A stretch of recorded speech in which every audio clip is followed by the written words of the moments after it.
Hello, little ones. Would you like to hear a story? I've got one for you.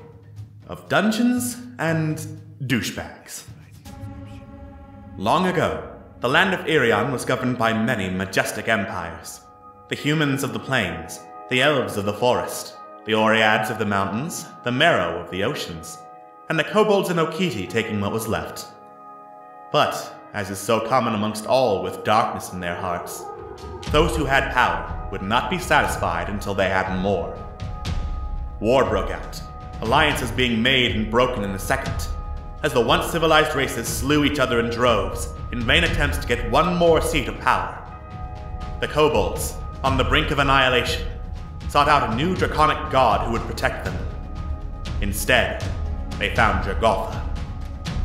A powerful and terrible dragon, Jogotha cared not for the suffering of those around him. Taking advantage of the warring continent, Jogotha razed Irion to the ground, seeking to carve a mighty empire in his name. A last desperate alliance stood firm against Jogotha, and after a terrible battle, the dragon was finally slain. With Irion torn apart, and no one in any shape to continue the war, an armistice was reached, and the Great War ended. Now, many years later, Irion has started to rebuild, and the age of clockwork has begun. And our unlikely heroes, gathered first to celebrate a harvest festival, may soon find themselves at the center of another war. Trevlon, the halfling bard. I'm gonna get to the bottom of this mystery. Right after I've had this little nap. Karelian, the kobold paladin. You must understand, I will do whatever it takes. Malithane, the half-elf rogue. You have me rather curious. Tell me something about you. Thavagath, the Goliath barbarian. With victory comes honor. And goes. And Momo, the Arakakra cleric. You seem tense. Let me help you. From humble beginnings, these brave adventurers may soon find themselves the key to saving the fallen empires.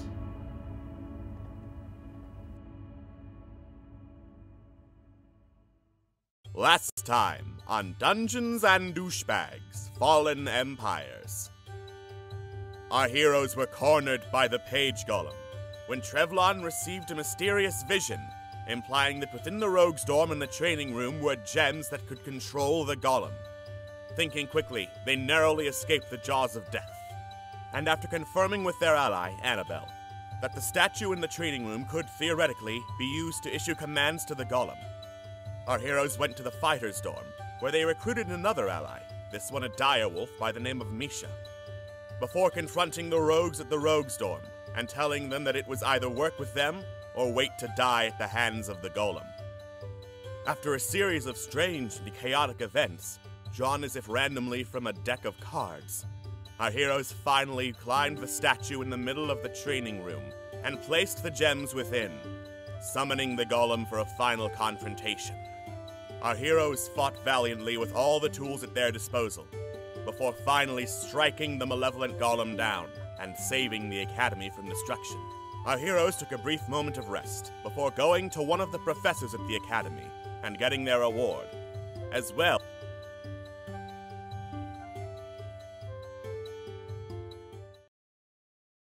Hello and welcome to Dungeons and Douchebags Fallen Empires. As usual, I am your host, Alex, and I am joined by Gentleman Walrus. The oranges of a dongfish is attached by a scrungle to a kind of dill sack, the newt sack. Thank you. We all needed that. We have Atlas. I'm fucking dying. We have Phil. I'm not even gonna try. That was just, yeah. Yeah. We have Jojo. I can't breathe! And Scott would be here, but all that changed from the Fire Nation attack. The robots got him. I can't believe. I can't believe that Scott is fucking dead. Alright. So, when last we left off, our heroes had leveled up to level 3. And that is where most of them got their character archetypes.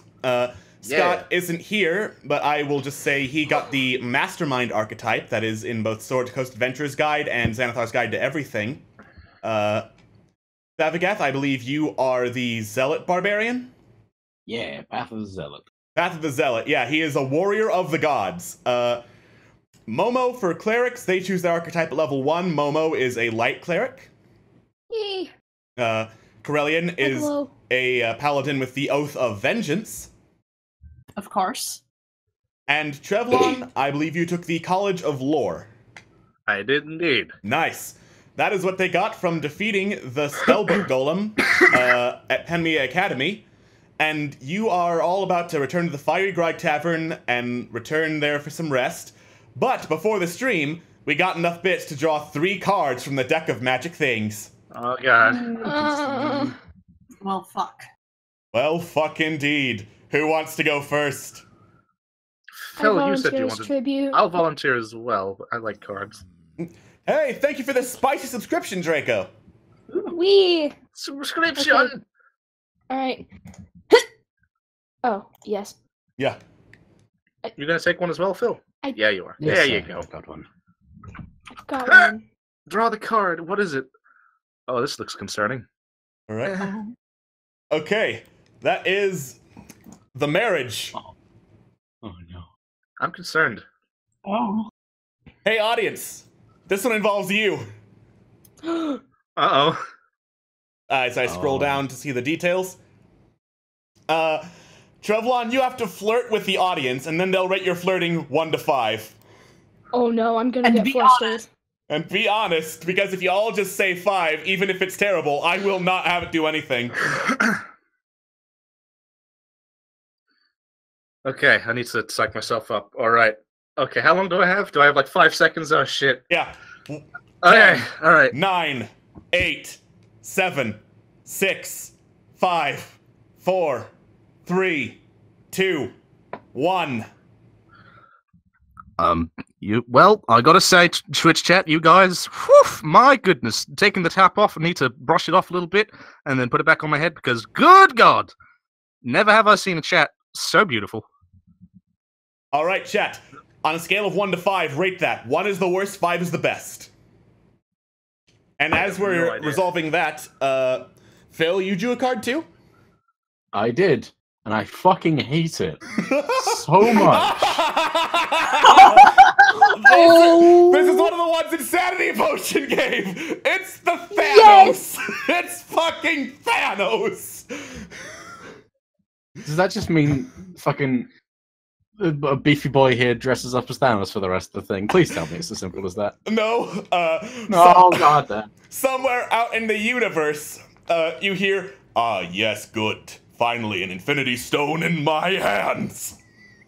And you feel as if some memey boy has one of 6 Infinity Stones.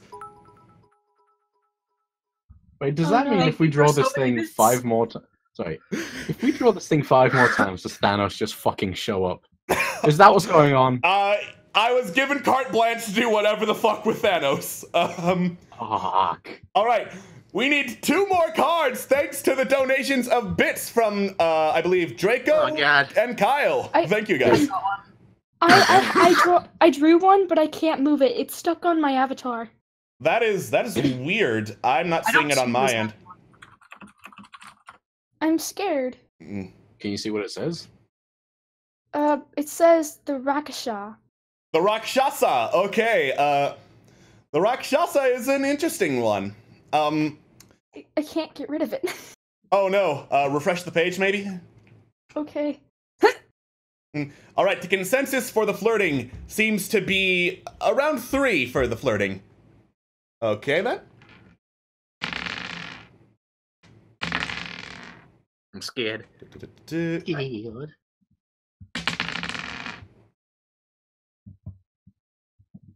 Alright, you get 88 gold for your masterful flirting. Wow! Oh, fuck. Fucking yes, boys. I'm in. That's all it takes to get gold. We might as well start prostituting ourselves. I already had 88 gold apparently. Nice. Huh. All right. This is convenient. So, the Rakshasa card. Momo, you have been placed under a suggestion spell, and you must obey the next command given to you. Oh no. People don't know you're under the spell, though, so no one can, like, immediately go up to you and say, "Serve me forever!" Okay. Yeah. All right, that's the Rakshasa card. And we got one more card. I'll draw that one. No, Atlas has it. Oh, okay, cool. The Uprising. Oh, no. All right. Yeah. You receive a vision of that grim specter out in the universe. Oh, no. There he is! There he is! I hate it. God. I severely dislike it. It is the face of the enemy. I don't approve. I didn't realize that we hired Josh Brolin himself. The Josh Brolin, special guest star of Fallen Empires. Oh, Josh Brolin! What? It's a pleasure to have you. Thanks for joining the show. Hello, Mike, Miss. I was Thanos and also that guy in the Deadpool 2 movie. Yeah, Hello. He was also the Cable. I was also the Cable guy. I was also Larry the Cable guy. He was also Larry the Cable guy. Josh Brolin is Larry the Cable guy the whole time. Eat Prilosec. All right. Consume Prilosec. All right. I was perfectly synced on my end. So, oh my god. That actually was a fairly good draw of the cards. So, you all head to the Fiery Grog Tavern and go to rest, unless there's like anything you wanted to do before that. I just want to go. I'm tired of sailing pages. All right. Resting sounds cool. All right. So, for most of you, the rest is peaceful. Savagath and Karelian, for you, it's not. Oh my god. Thank you for the cards, Anathema. Thank you for the... But we will draw the cards after this sequence. Okay. All right. The two of you find yourself in a dreamlike haze. This haunting song echoing all around you. Everything is tinted like faint blues and purples, and there are like bright flares of violet light at the corner of your eyes, but whenever you try to look, they're gone. And you try to listen for what's making the sound, but all you hear is the rushing of water. And then, finally, you hear a voice. Come, my children. Come to the sea. You will learn your task in time, but first, you must join me. And you find yourselves walking along this long and winding path. It seems to be like sand and ocean spray that just like melts beneath your feet, but at the same time, you're not losing any grip, you're not losing any footing, you're just walking along. And you Are we aware of each other's presence, or is this individual dreams? You're aware of each other's presence. Okay, cool. Alright. And as you walk, you get to the coastline, and there, far out in the horizon, you can see it. You can see this underwater city. It is carved out of violet crystal and shining in the deep, and it looks magnificent and terrible at the same time. The architecture there, the buildings there, they seem to defy all sense of regular geometry. And, like, things that should not be built, but nevertheless are. And then you hear the voice again. Come. Enter the water. Join us here. You are welcome here. Follow the voice.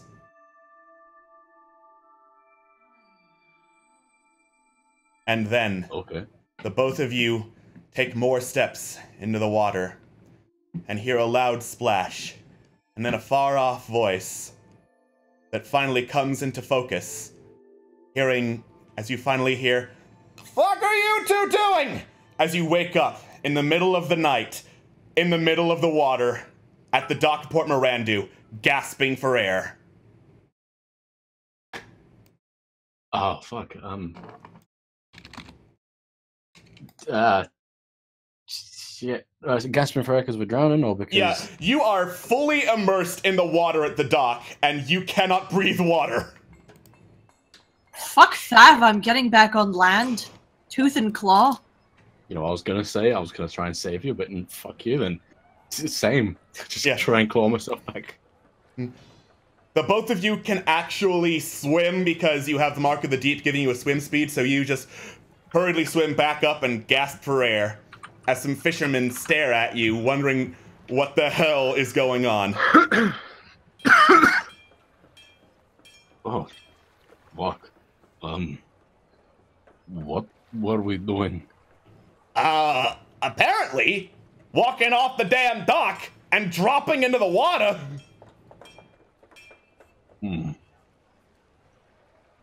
Well, didn't know I was a sleepwalker, but there we go. I guess we learned something new. Are you okay, Karelian? Yeah, I'm fine. Sleepwalking is a thing that happens to the best of us. Okay, nothing more to look into then. Let's get back. Whatever. And the two of you, much more wet than you were before, return to the Fiery Grog Tavern and settle. I kind of significantly more wet than ever. Significantly more wet. I kind of nudge Thav and I say, nothing more that we get into in front of random fishermen, that is. We're gonna have to have a talk later, I'm sure, and figure this out. Because sounds like a plan. Because if you saw what I saw, then we've got problems.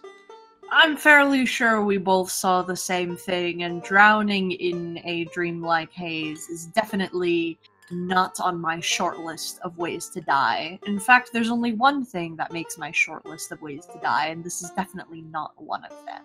I can think of a few things.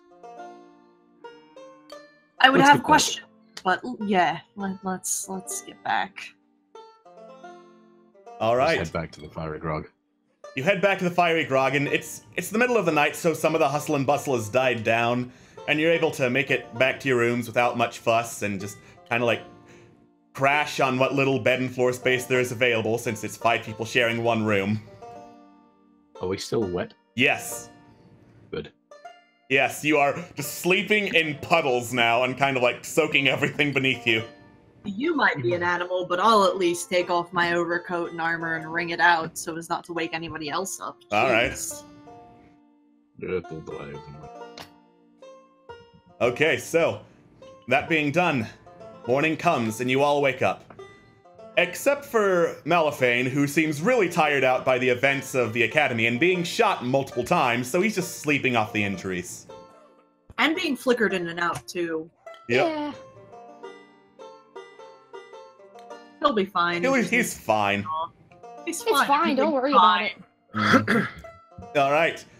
So, as the morning comes, we've gotten enough bits for 3 more cards.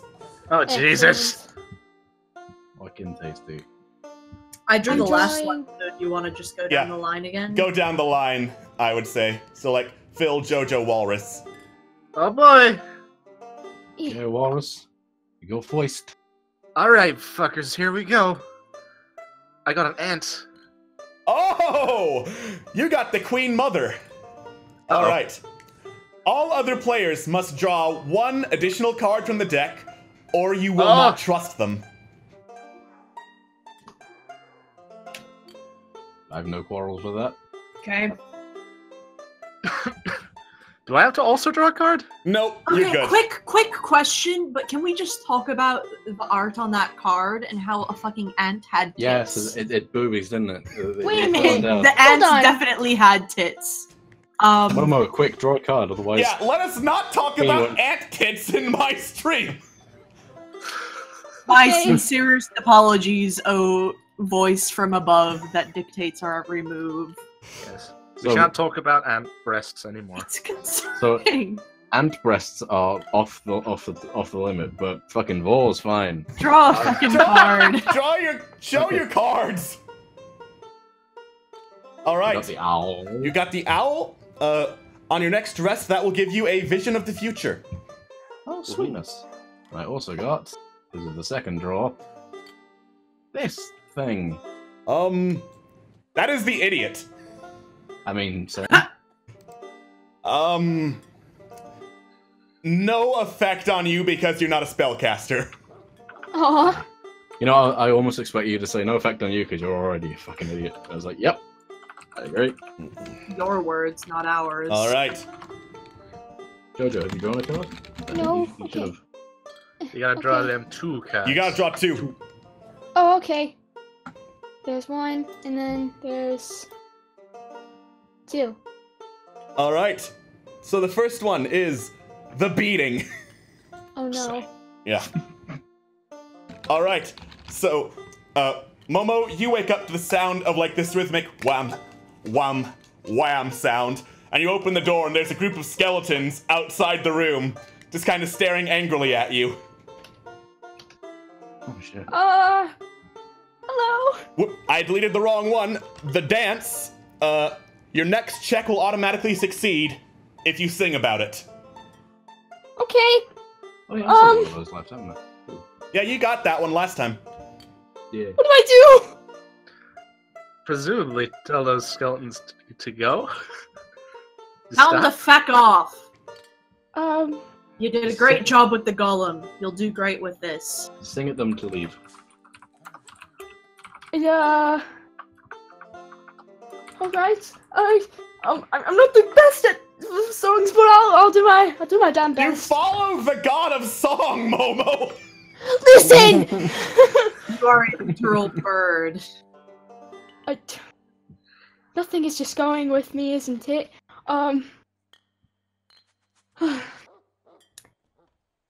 Hello, dear friends of mine, and believe we have a mistake. But I think that we could be friends if you just leave me alone. And we'll have peace together with a dinner and a feather. So please just leave me alone, and I'll bring you dinner. Alright, the skeletons look at you, then give a thumbs up and walk away.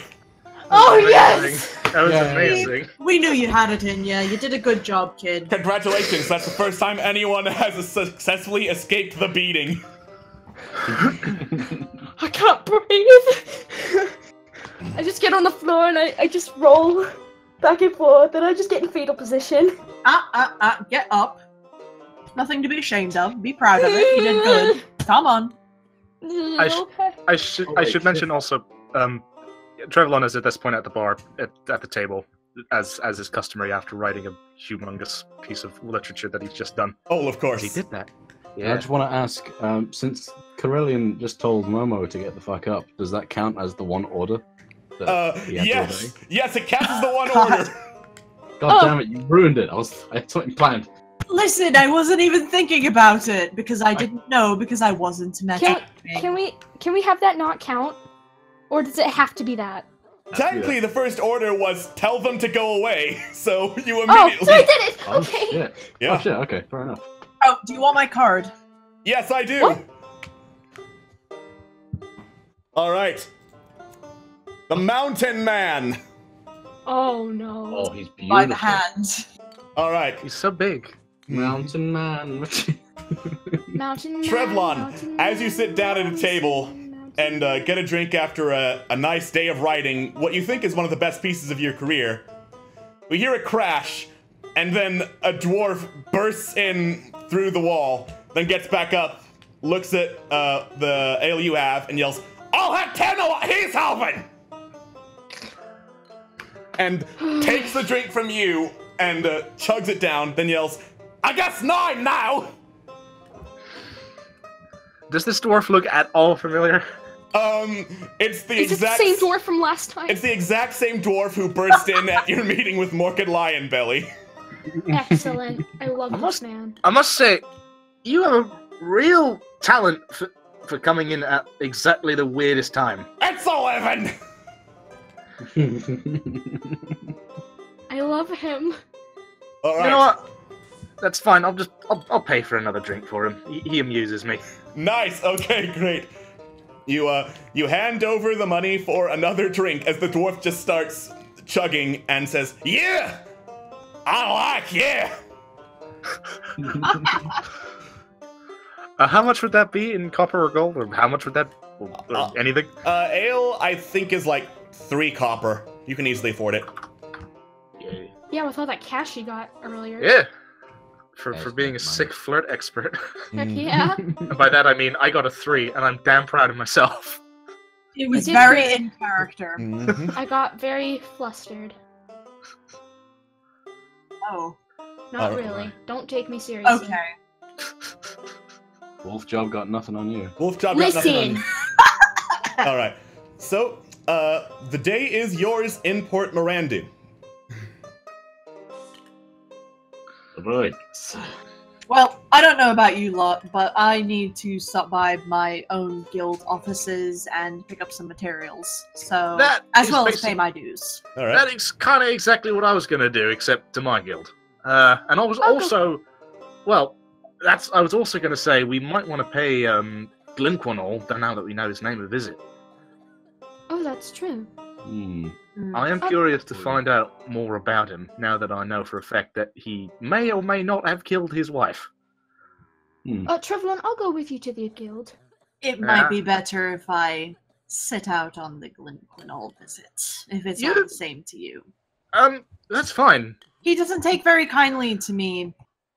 Or me, Thav. apparently. It's not just that. You wonder why, remembering that you have the Mark of the Deep, and also that you walked into the ocean. I was just gonna look around for fights. Like, not street fights, like paid, entertaining fights. Alright. You guys take priority. Cool. We'll come back to Thav in a second. Karelian. The Tinkers Guild is headquartered conveniently in Port Mirandu, and it's a building in the middle. Well, not in the middle of per se. It's like at the border between the slums and the marketplace. Right. All right.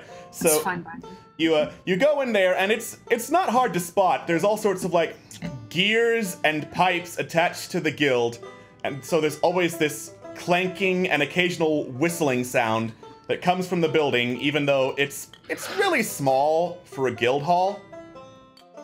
You walk in there, you open the door, and at the front desk is not the usual secretaries and stuff who are helping out and actually supposed to be there, but it is the guild master herself. Oh. Well then. Yeah, she is a gnome in a garish pink and purple dress with wild green hair that's kind of like hanging down and greasy and covering her eyes with bangs and stuff. I love her. Alright. Well, I will approach the desk. I'll make myself known, and I will also ask how far in advance I can pay my guild dues. All right. She looks up, kind of squints, takes a minute to remember that you're actually in the guild, and is like, guild dues in advance. Right. Could definitely use some of those. How much you got on you again? I have enough to pay about 4 months in advance right now. Right. Fine, sure. Yeah, I can do that. Great, perfect. Might as well spend it while I have it, you know? Great. You hand over the gold, and she takes some of it, opens up a little drawer in the desk, and puts the gold in there. Great, thanks a lot. Shit. What was your name again? Karelian. Don't worry about it. I'm new in town. Right. In this area. Yeah, so. of course. Got it. Karelian, okay. Sorry, your name. My apologies. Paulette Plinkwhistle. Says so on the sign. She points up, and there's this sign that flashes various colors occasionally saying Paulette Plinkwhistle that you definitely don't remember being there before.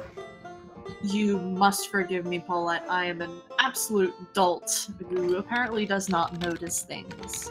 Thank you very much. It happens. Out of curiosity, is there any guild news around town, or any news in general from around town? I just rolled in, and by rolled in I mean I just sailed in recently. Whole bunch of kobolds like yourself happened to be at the docks recently. Tried to hire them on, but they said no, they had business in, oh god, what was it called? At the Iron Isle Rig or something like that. And they ended up buying out several guild members, so now I am short-staffed. That is fucking terrible. That is fucking terrible, Yeah. that's the word. Terrible is definitely a word that I would indeed use to describe the situation. So sorry, Paulette. They fuck me over every single time. I just kind of raise an eyebrow at her, or eyridge, I suppose. Yeah, Eyridge, you don't have hair, you don't have eyebrows. Well, the general anatomy. Something close to that. Yeah. Alright. Yeah, well, hopefully you stop getting fucked over by kobolds. That would be nice for once. Uh-huh. Ta.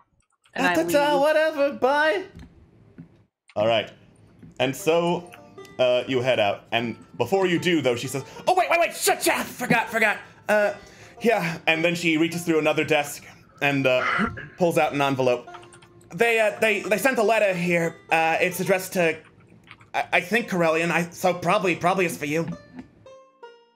Yeah, sure. I'll take the letter and make sure it is indeed addressed to me, for one. It is indeed addressed to you, and the handwriting on the envelope is, like, impeccably smooth.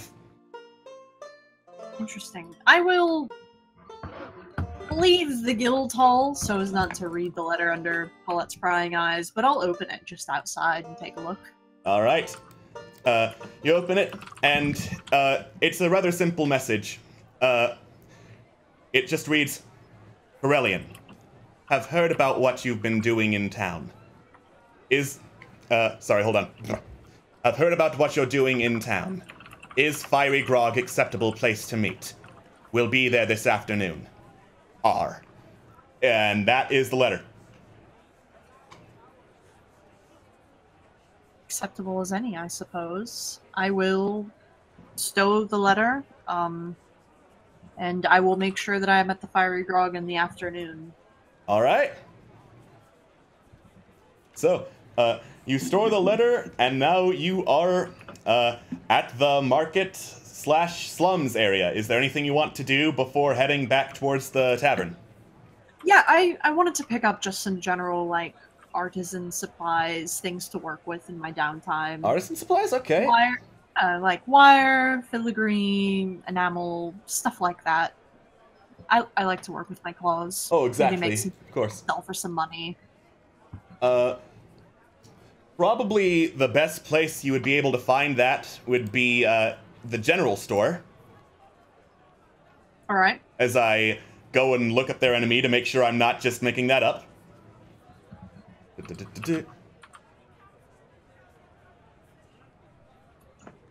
I lied. They don't have artisan supplies at the general store. It's absolutely fine. I mean, I guess in a pinch, I could work with jewelers' things. Oh, jewelers' things, yeah. Jewelers' things you could easily find at Pulse Jewelers. Okay. All right.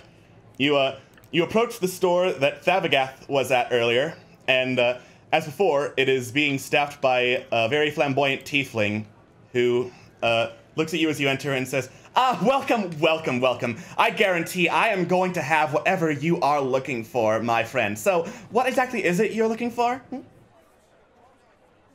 It's definitely a tall order to make guarantees, but looking for raw materials, making things, so on. Raw materials? Well, like, if you're looking to make stuff out of copper or silver, we sell that wholesale. That would be perfect. And I could do with some gemstones as well. Some gemstones. We've got a pretty good variety here, if I do say so myself. We've got all sorts of different gems. I'd say worth about 10 gold each or so. All right.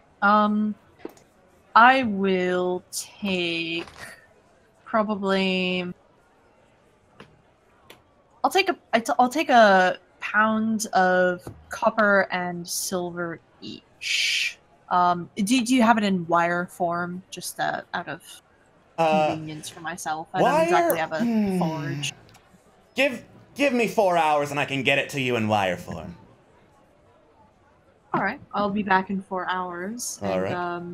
In the meanwhile, I'll buy a few of your gems. I'll buy maybe 2 or 3. 3. Great. He hands over 3, like, kind of dull topaz gems. Okay. All right. So they're like, oh, you will not regret those. Those are some of the best in my collection. Those are the common gems, 10 gold each. Yeah. Yeah. I'm assuming you don't want to bankrupt yourself with the uncommon ones. Not at this point in time. Not no. now. Later, perhaps. Later, yes. And I'll actually pay for the copper and silver up front as well. Oh, a pound each. thank you so much for that. All right, you hand over the gold and exchange some more pleasantries, and you are now the proud owner of some gems, and will soon be the owner of copper and silver. Nice. Sounds good. Something to futz about with in my downtime. All right. Thank you for the bits. Hey, I think that's enough to draw another card. Oh god. That means it's my turn, isn't it? Yeah, it's Atlas's turn. Here we go. What's this card? What's this? Yeah.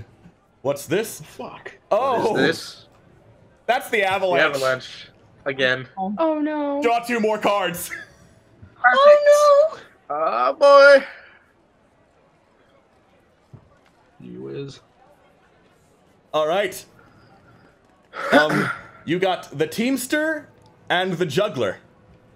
The Juggler, that's going to be interesting with the gems you just got. You you look down at them, and they are just solid hunks of lead. no.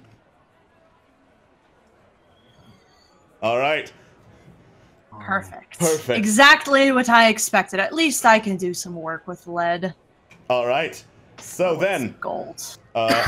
for the Teamster, you hear a cough behind you, and there is a gnome by you, and he says, "You the fellow who drew the Teamster card?"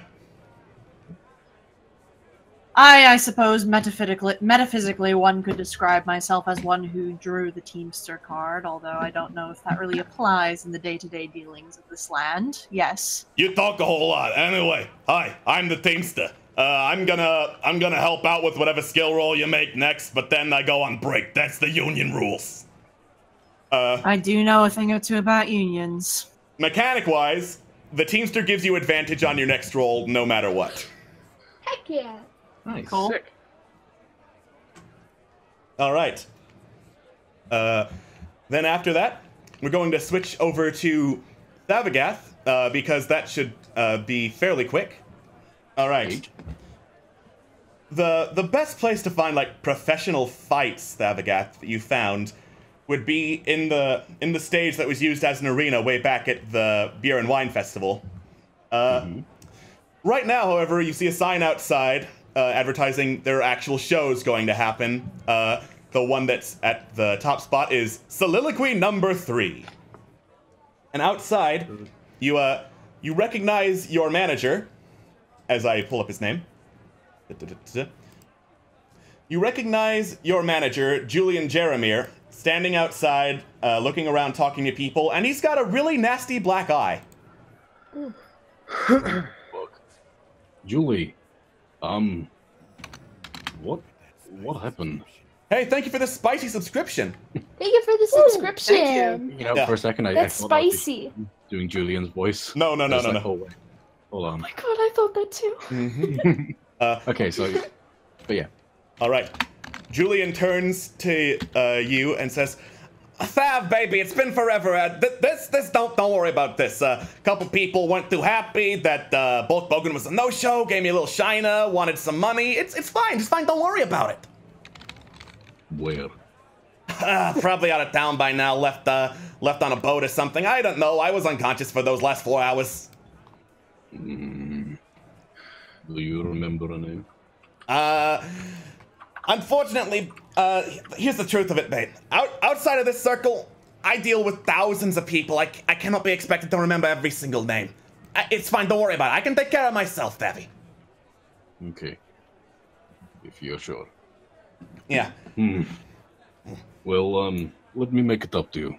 Are there any open fights I could, About that! Some for you? See, it's kind of the off season now for the heavyweight division here in Irion, which I thought this was going to be the on season, but it turns out nope, off season. So all the other heavyweight people, they're kind of all around the continent. Let's see, we've got you currently here in Port Mirandu, and also staying here. Oh yeah, Von Roxor. Von Roxor's staying here. He's partying with a whole bunch of ladies there, probably. Nice. Let me see where the rest are. Oh yeah, the Red Cold River. He's at the City of Shimmering Lights. He's always a good fight. Always a lot of fun to play against. Then the elves. Yeah, the elf fighter. I always forget his name. Ionis Zam. Ionis Zam probably went back to the elves to. I quote this: hunt for ghouls. I don't know why he thinks there would be ghouls in the elf city, but no one can really figure out what he's doing. Thank you for the Bitspinger surprise. All right. Bogan just said he has a reputation of strength he needs to uphold, so I have no idea where the fuck he is. And then the drunk one, the drunken master monk, apparently went to go talk to some kobolds and see if they had anything really good to drink. As usual, I have got no idea where Starman and the Crocodile are, but those are the ones I know where you can find them.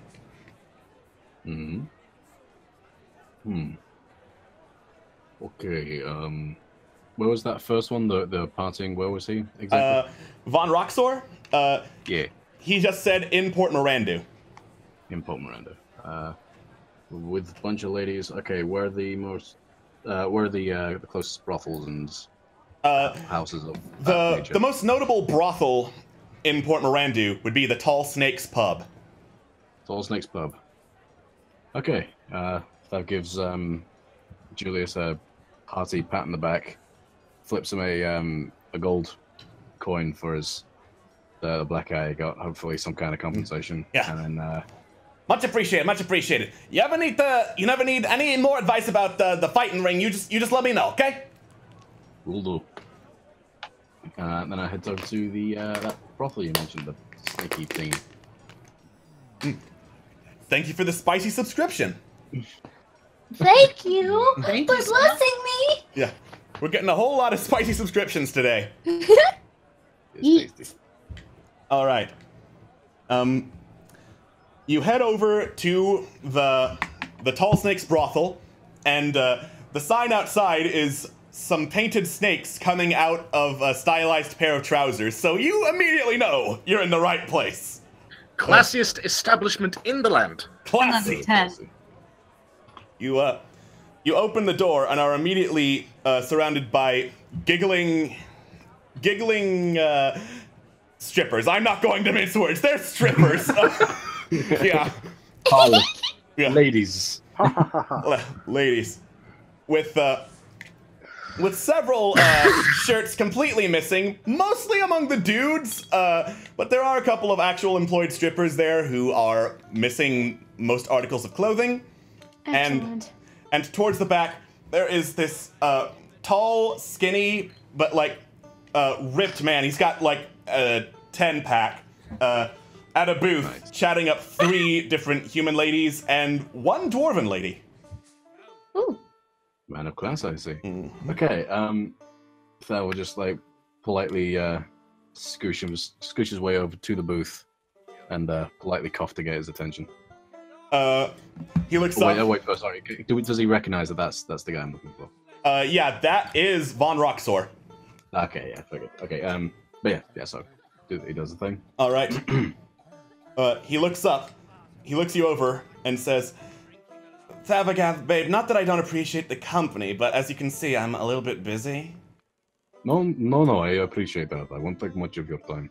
I am just looking for a fight eventually. Are you in the mood to the thing, we can arrange something after you're fun, of course. You know... No rush. I mean, I'm going to be straight with you, Thavi. I'm a very busy man. I'm doing all sorts of charity events this week, you know, flexing for them, showing up for them. It's hard being the champion in training. Tell you what, you come back next week, I'll be sure to have a fight ready for you, alright? Does that sound good? Sounds perfect. That's all I was after. Thank you very much. Of course. Now, if you wouldn't mind, you're kind of killing the mood. Of course. Goodbye. Goodbye. What a dick. I'm sorry. Alright. I go up to the bar. I ask the barman what his most disgusting drink is. Like, what do people take as a challenge, kind of thing? If you were looking for a challenge, you would have gone to the fiery grog, my friend. No one can stomach that fiery grog shit that they have there. Most disgusting shit we have is probably, I don't know, Duergar ale. Okay, I'll have a glass of Duergar ale, but put it in a pretty glass, and then take it over to that booth over there. Yeah, 10 copper, my friend, 10 copper, and it's your fucking funeral. 10 copper. There you go. One way to start a fight. I'll stop right now, though. I am so ready. Great. You, yeet right the fuck out of there. Yeah, I'm always going to include yeeting in my streams. I don't know what you're talking about. And I'm going to keep it. Nobody questioned you. Yeah. Yeeting is a natural part of a complete breakfast. I am preempting the chat, is the thing. Yes. Alright.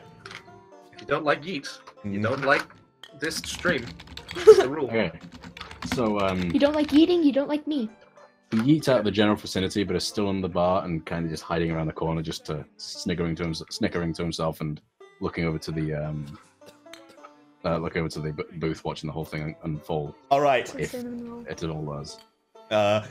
One of the beautiful blonde ladies on Von Roxor's arm takes a drink of the ale, then immediately starts coughing it up and like knocking over everything on the table.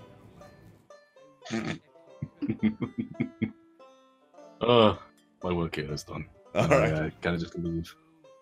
Goodbye, you little agent of chaos. That's pretty much me done until like we all meet up. So fair enough. All right. So now it is Momo and Trevlon traveling together. Yes. Yes. Yes. Their first stop is the Bards Guild, and then we're going to pay a little visit to Glen Gwynol. Sounds good. Yeah. Great. You head back to the Journalist Guild.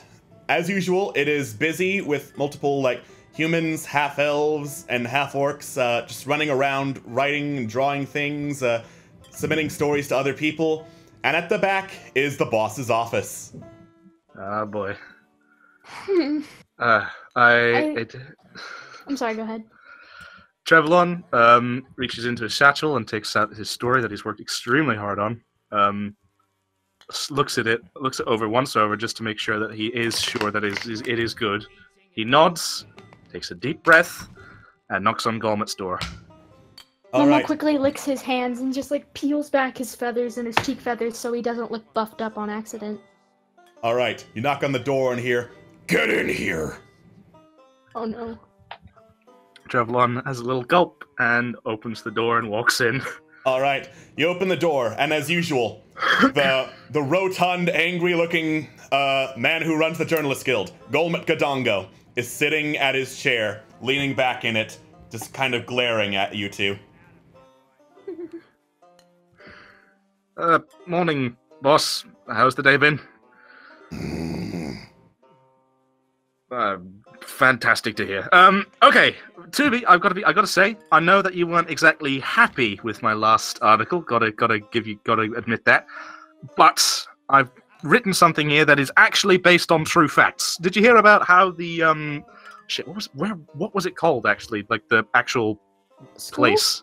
Yeah, the school. What was it called? Panmia Academy. Panmia Academy. Had a recent incident involving a rampant golem. He is silent. I was a witness. Yeah, I was able to basically write up the entire affair. I had, there's multiple people who can confirm the story if you're willing to give it, if you're, and Trevlon just sort of, a little bit shaky-handedly puts the paper on Gormut's desk and waits. Alright. He grabs the paper and starts reading through it. He reads through it some more. And he's still silent. Then he puts it down and says, "Not bad, Calendar. Not bad at all." Trevlon lets out an extremely loud and audible sigh, like, oh, woof. Oh, thank goodness. Sorry, not to say that I wasn't sure that it would be good. I'm glad you like it, sir. Alright, and then he opens a window by him and says, "We got a story! Get it to the printer now!" And a bunch of other journalists of the guild run in, grab the pages, try to flip through them, and then run back out. Trevlon nods to Gormut and says, "Thank you for this. Hopefully this will draw on a pretty good big readership." I'll tell me how it goes if you feel like it. I mean, thanks, boss. I'll catch you later. And Trevlon tips his hat and steps out of the office and closes the door. You close the door and immediately feel a huge relief. That man could shatter glass with his voice. I can tell. I've not heard him say anything related to, anything positive that comes out of that man's mouth is generally a very good sign. So I'm gonna call this a win. Wait, he's never said anything good to you? No.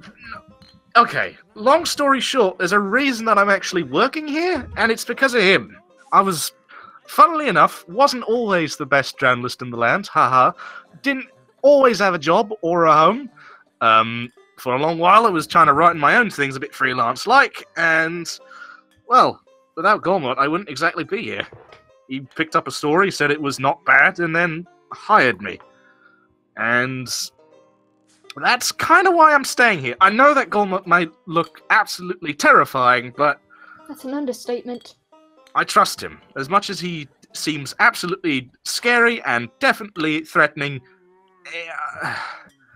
he's my boss, and I think that without him I wouldn't be here.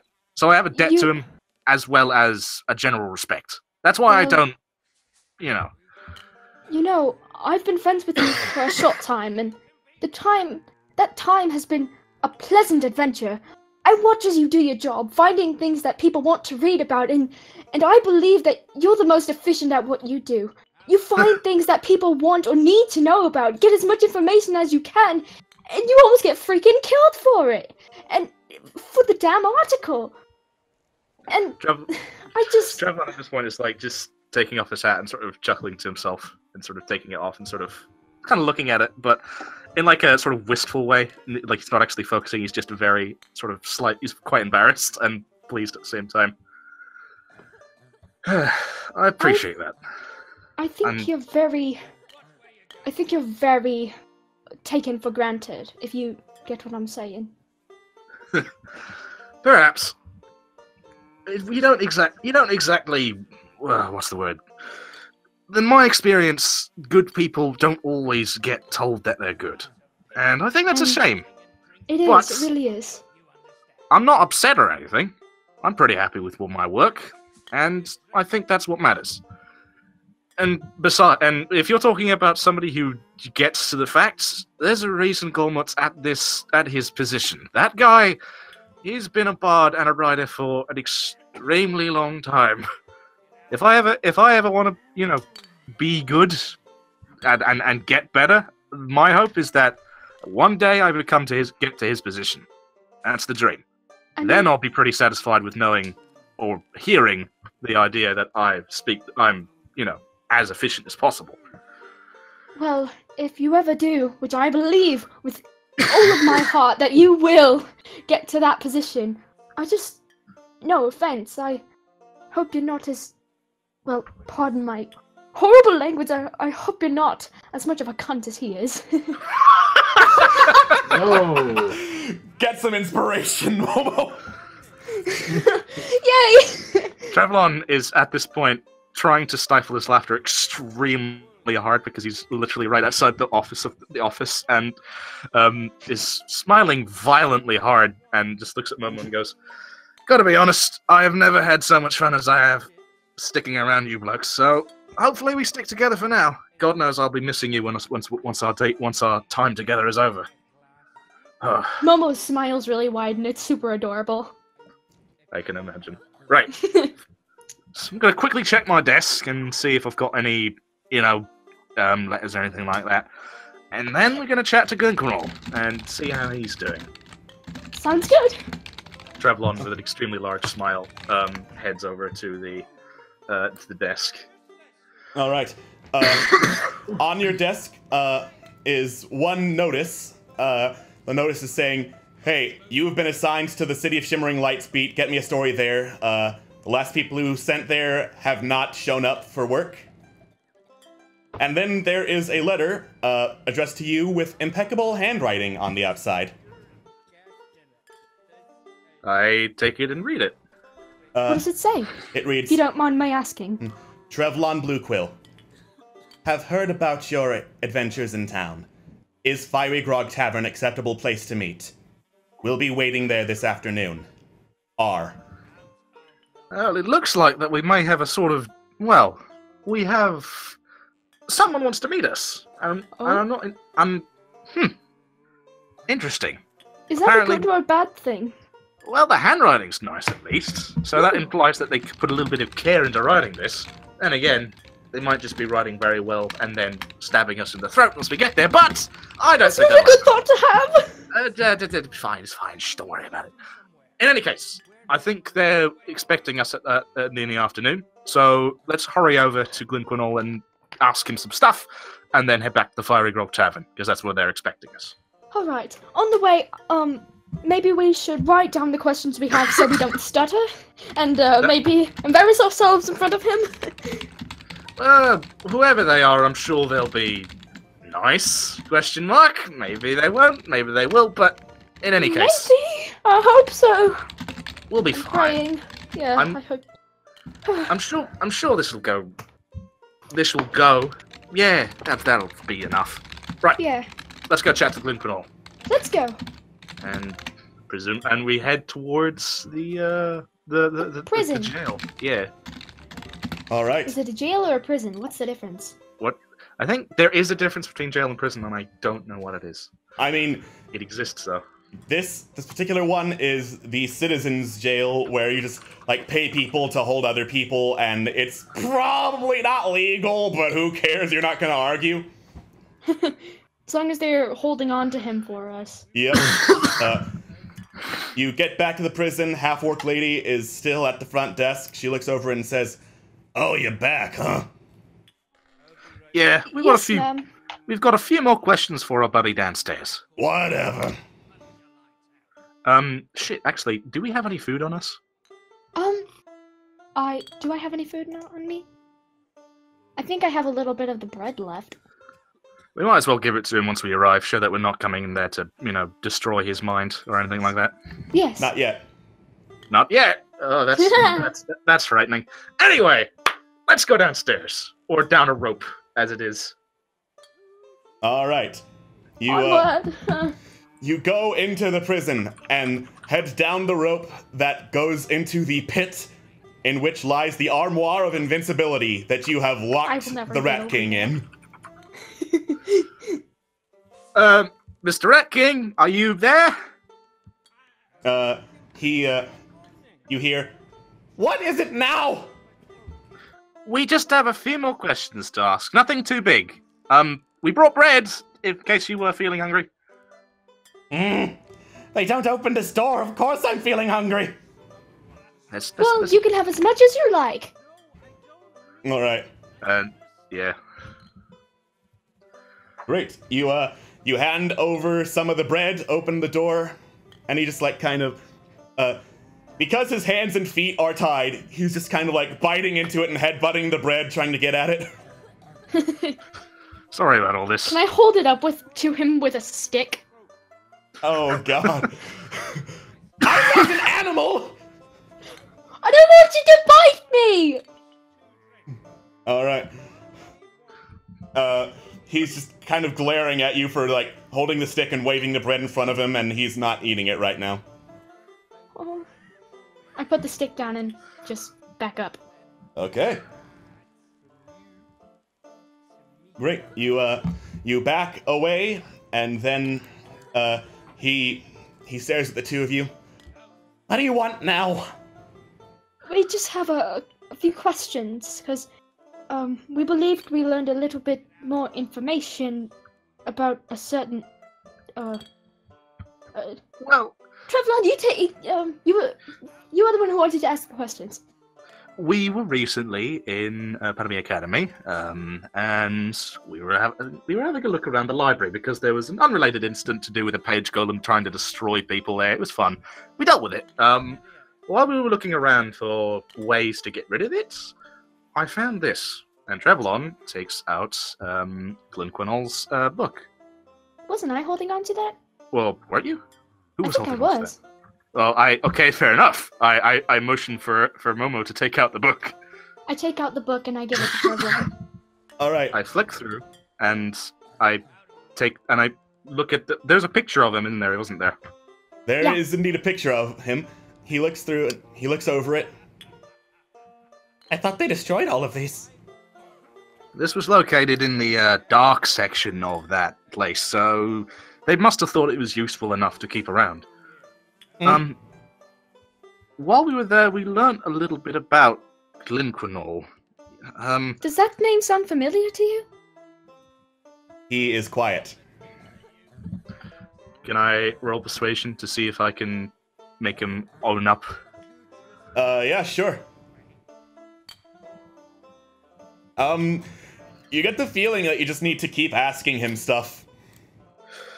Well, while we were there, we had a chat with the custodian of the place, a little homunculus fella, and he said that Glenquinol was convicted once of, or at least charged, with trying to murder his wife. Now, I thought that Glenquinol sounded familiar, and I thought to myself, that doesn't seem to keep in line with the fella I think Glenquinol is. Glenquinol, if this person I believed was in fact Glenquinol, was a good person trying to do good things. And the idea of Glenquinol killing his wife seems strange. Or at least it seemed strange without a very good reason. I was wondering if you could possibly give us one, or if you could tell us the truth. I didn't kill my wife. Trevlon takes out his notebook and starts writing. Don't bother. Now. I tried telling it to everyone. No one listened. Well, we're listening now. Yeah, because we're here for you. The fact of the matter is that, in my experience, people don't do bad things unless there's a damn good reason for it. And that's right. I think the reason you started to become the Rat King was to try and fight whatever actually got your wife. I don't know what killed my wife. I know it wasn't me. I came home one night, and I found her there. Blood pooling from her body. Holes in her chest, her throat slit, head almost fallen off. And then... It's okay. And then the guard found me. And since I was the closest one, they thought I did it. It all piled up from there. The alchemist who served his community faithfully, suddenly, he was a murderer, and not just of one person. Every unexplained death in the area, if they could find a way to pin it on me, they did. And I couldn't defend myself. No one cared to listen. No one cares to listen even now. We do. We're not going to tell anybody about your secret. Don't patronize me! We're not, I promise. We are really here to listen, and we're here to help you. It's too late for that. That was hundreds of years ago.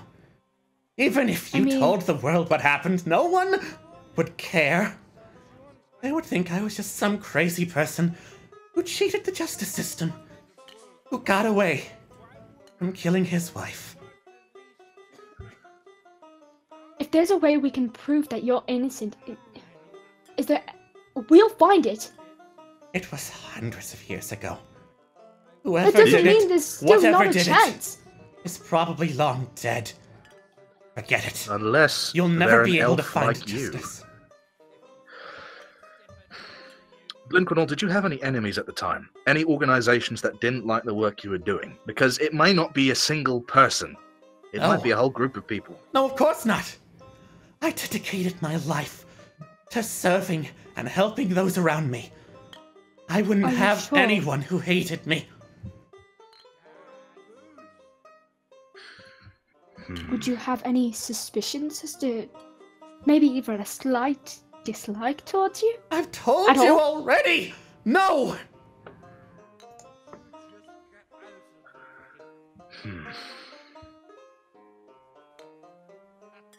So after whatever happened, presumably you hid away and found the cave. Hmm? And that's where you found the rats also, and also the deep. Now, I must admit, in the past few days I've been extremely curious about it, and, well, I need to know how threatening it is, if you can think of anybody recently who's been doing some naughty things with the deep in their blood, and, well... Well, I mean, there's your two friends. They're... I'm keeping a very close eye on them, and they are, for the now, very, very, very, very good. As soon as they pull something suspicious, I am... well, I'll make it clear that that's not on. In any case, there must be a reason that the deep scared you so much. Apart from, well, the voices certainly are a good reason enough. But was there anything else? It all seemed so innocent at first. Then I saw it in my dreams. An ancient city within the sea. Made of buildings that should not be and yet were. And at the center, a violet flame. calling from the deep. Did you see a sword in your dream? No. Interesting. Well, that's very useful. I will, if the opportunity arises and my friends speak of a similar sort of situation, I will ask them about it, because I have, well, it's piqued my curiosity, to put it lightly. Before I go, I want to say that we will try and figure out what the hell happened, why things went so badly for you. Even if you think that there isn't a chance, we will try anyway. And we will also make sure that your secret is kept safe. Yes. Don't make promises you don't intend on keeping. Oh, we intend on keeping. And he kind of tries to shut the armoire door with his head, and it's not going that well. I just go over and close it for him. Trev, I sort of stick out a hand as is to say, don't do that just yet. Trevlon takes out a knife, and he cuts the bindings on the Rat King's feet and hands. Oh. The Rat King rubs his very, very sore and injured, his injured joints by now. They're injured? Well, yeah, they've been He's been wrapped tied in up with rope rope for days! Okay! I'm sorry! Alright. I don't like being yelled at. Oh!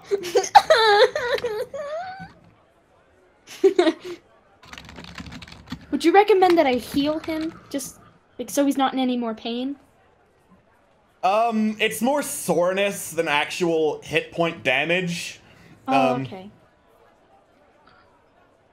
It'll probably get better overnight.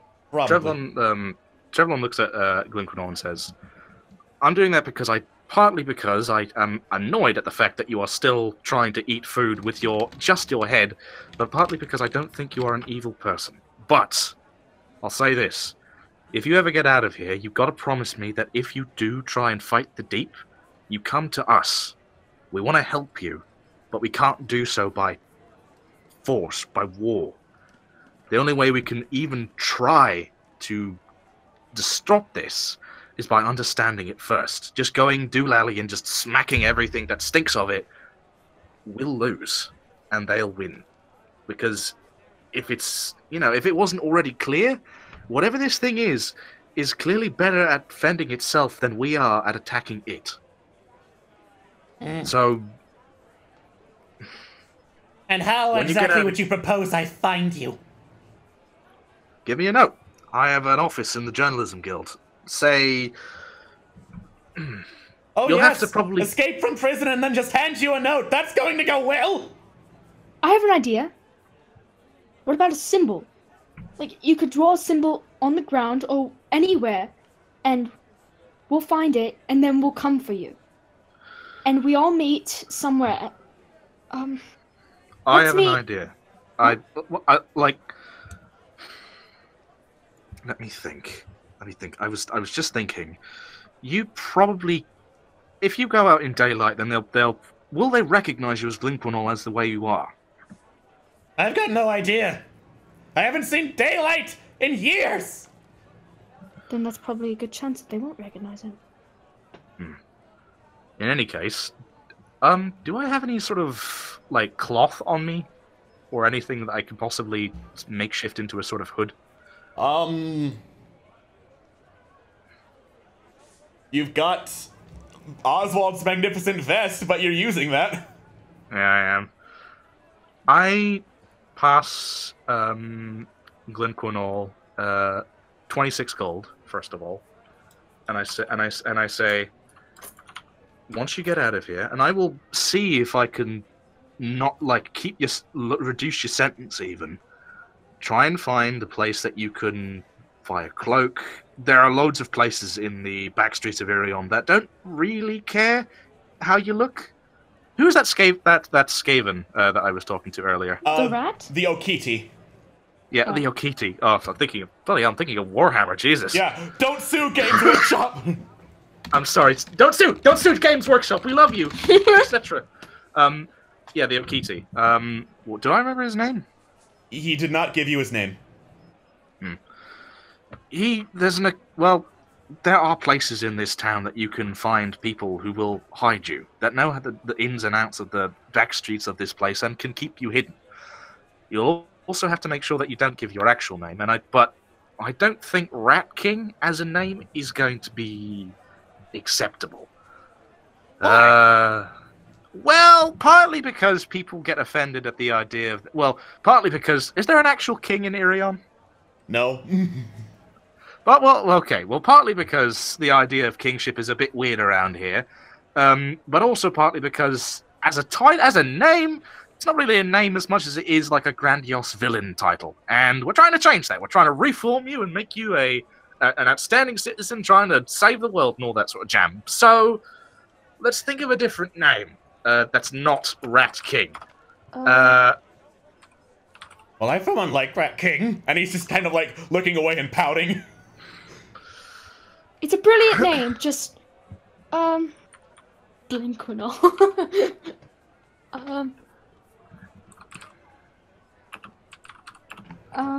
How about Gniktar? How exactly do you spell that again? Gniktar. Niktar. Is that literally the Rat King backwards? Yeah. Oh my god, that's the dumbest fucking thing I heard, and I'm going to do it. Niktar Beaglestein. Niktar Beaglestein. If you okay, so your name is Niktar, and you're not the Rat King. All right. When you manage to. Also for the chat, I'm just going to show what the Rat King looks like. There he is. Ow. That's my boy. There he is. I love him. I love him. No, I can only love him. Doesn't he have enough love for all? Yeah. He's hundreds of years old. He's a senior. God. No, not like Jesus Christ, Daddy. Alex. No, that's not how that. Oh, you shut your mouth, or Phil, so get out help of my me. stream. That's bad. Escape, Phil. Leave. Control F delete. Alt F4 right now. In any case, keep your gold quiet, because you don't want people to know that you've got a lot of loose change lying about. Use it to get yourself some clothes, some food, and, of course, well, at least somewhere to stay for a night. I wouldn't recommend the Fiery Grog Tavern, because, and then Trevlon stops for a minute and goes, why shouldn't we use the Fiery Grog Tavern? The barman didn't actually see Glenquinol, did he? No, he didn't. Trevlon strokes his mustache a little bit and thinks very hard whether or not this is a good idea. And then looks at him and goes, tell me, if we took you to the Fiery Grog Tavern, would you be comfortable staying for a few nights? What's the Fiery Grog Tavern? It's a lovely place with worse and terrible, terrible grog. The barman doesn't ask too many questions. He's very nice. As long as you don't start a ruckus or start any fights, you should be fine to stay there for a while with the gold you have. Let me just think of the directions. Would I be able to, like, draw out a map and sort of give it to Glenquinol? You can give verbal directions, and you get the feeling he'll remember them quite well. I'm going to go up this rope, and I am going to ask the guardsmen to let you out. I'll pay them if I have to. But when you get the opportunity, go to the Fiery Grog Tavern with a hood to make sure that people don't look at you funny, and stay there for a while. It's a pretty safe place, in my opinion. And the barman and I have a somewhat close blood debt, so yeah, we're thick as thieves. I'm sure he'll be fine with it. Should we still do the symbol thing, or? I suppose just in case. Alright, well, okay. Can I see a piece of your note paper, please? I pass one. And a writing utensil. He passes me a writing utensil, and I draw this symbol onto the paper. If you ever find yourself lost, and just draw it anywhere, and we'll be right to the Fiery Grog Tavern, but you need to meet us there. I'm going to do a rough approximation of the drawing that Jojo just gave me. It's going to be great. Yeah. It's beautiful. It's that. It's magical. Perfect. So I look to Glenquinol once more and say, you're going to have to... So we have to trust you here.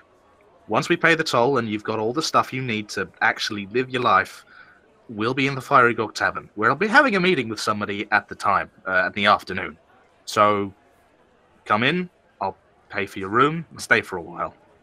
And hopefully we'll be able to work something out. Right.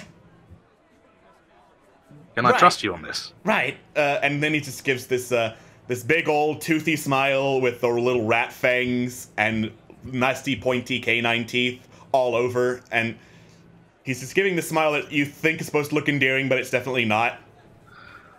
We're gonna have to work on that smile. In any case, I'm putting a lot of faith in you here. So, don't blow this. And Trevlon sticks out a hand as if to shake. I probably shouldn't scratch that unless you want to get bitten again. Oh, wait a minute. Trevlon takes some of his paper, wraps it around his hand as if it's an oven mitt, and then sticks it out again. All right. The Rat King shakes. His hand is filthy. It hasn't been washed in hundreds of years. Thankfully, I have an oven mitt, so we're good. Paper oven machine. Yeah. The paper is now stained with you don't want to think of what. Trevlon, quietly tucks it in a corner of the room, and just forgets it, and wants to forget about that for a long time, and then gestures to Momo to climb the rope. All right. The rope will hopefully come down, and the guard will say that you're free to go. Remember, Fiery Grog Tavern, directions I've given you. When you come in, we'll hopefully be there, and I'll make sure that you get in all right, okay? All right. Farewell till then. Cheerio. Oh God. Glenquinol. Not a Nictar. Nictar's the name. It's not stupid enough that people will believe it, sure. Yeah, there are weirder names out there. I'm just Okay. like blushing and just out of embarrassment, just I'm sorry. It's And I violently and quickly climb the rope. All right. Trevlon climbs the rope as well. You get back to the top of the rope. Trevlon then heads over to the guard's post or the guard's desk and says, how much would it be to pay for the bail of the fella that we just Oh killed?" my god! I know you're gonna be cross. You put him in here for 30 days, then 3 days in you say, no, we changed my mind, he's fine. What the hell's wrong with you people?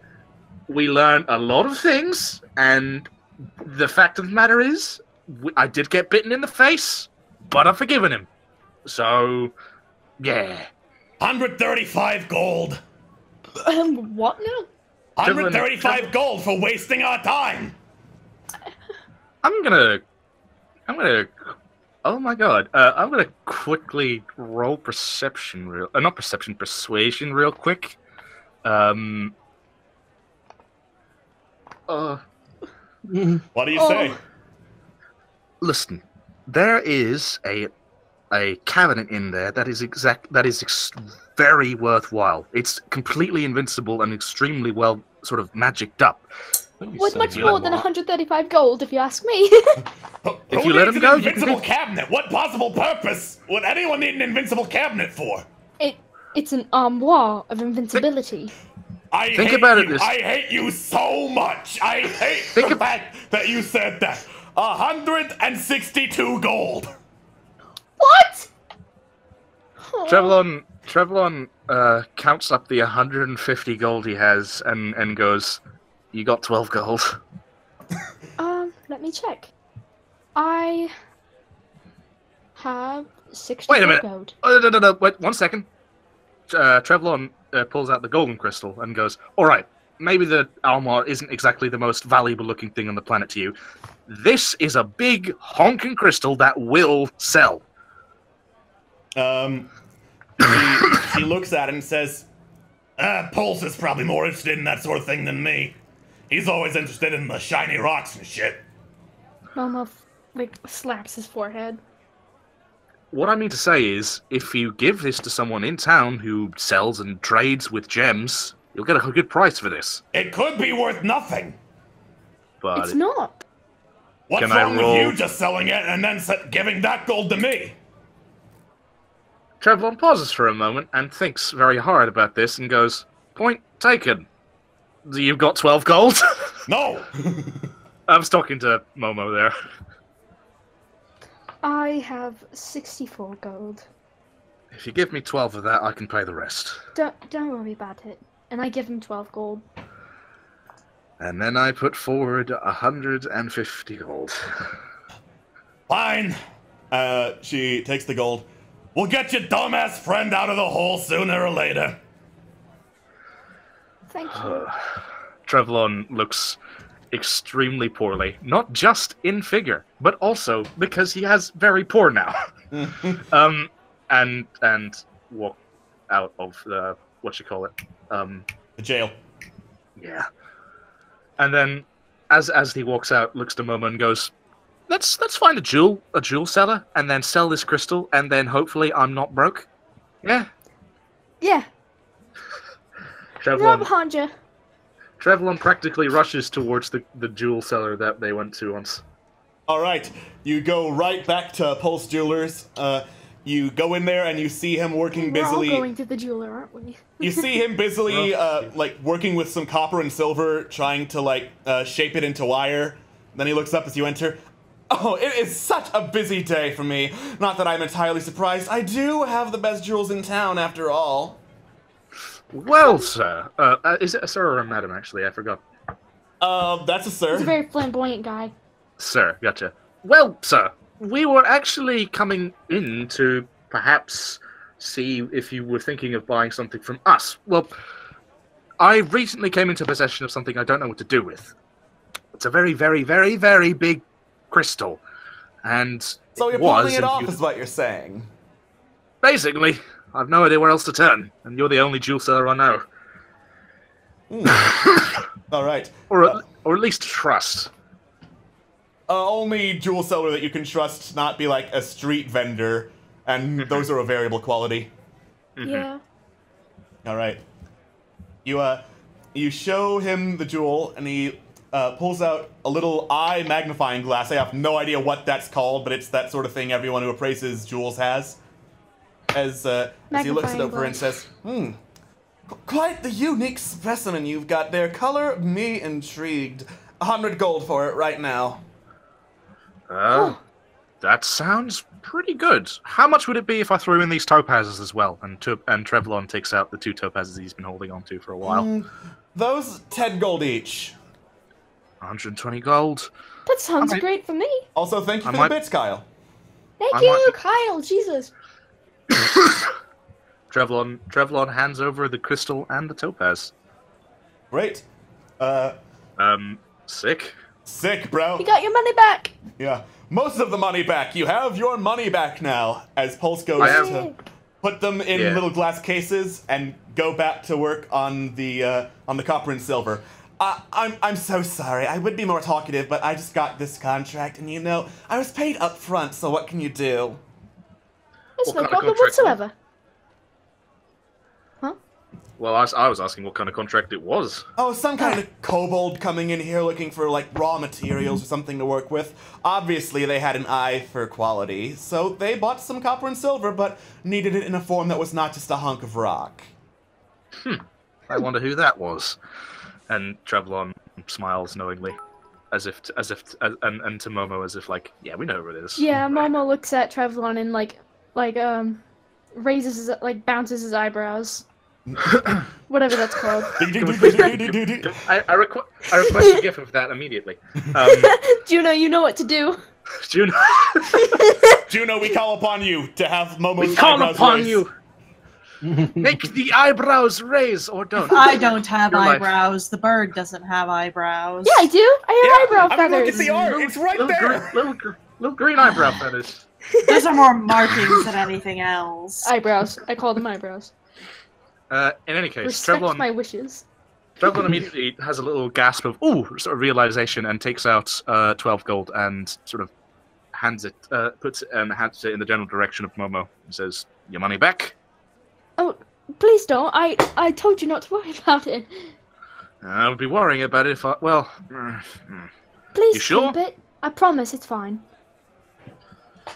Well, I trust you. I trust you very much, little bird, so I'll take your word for it.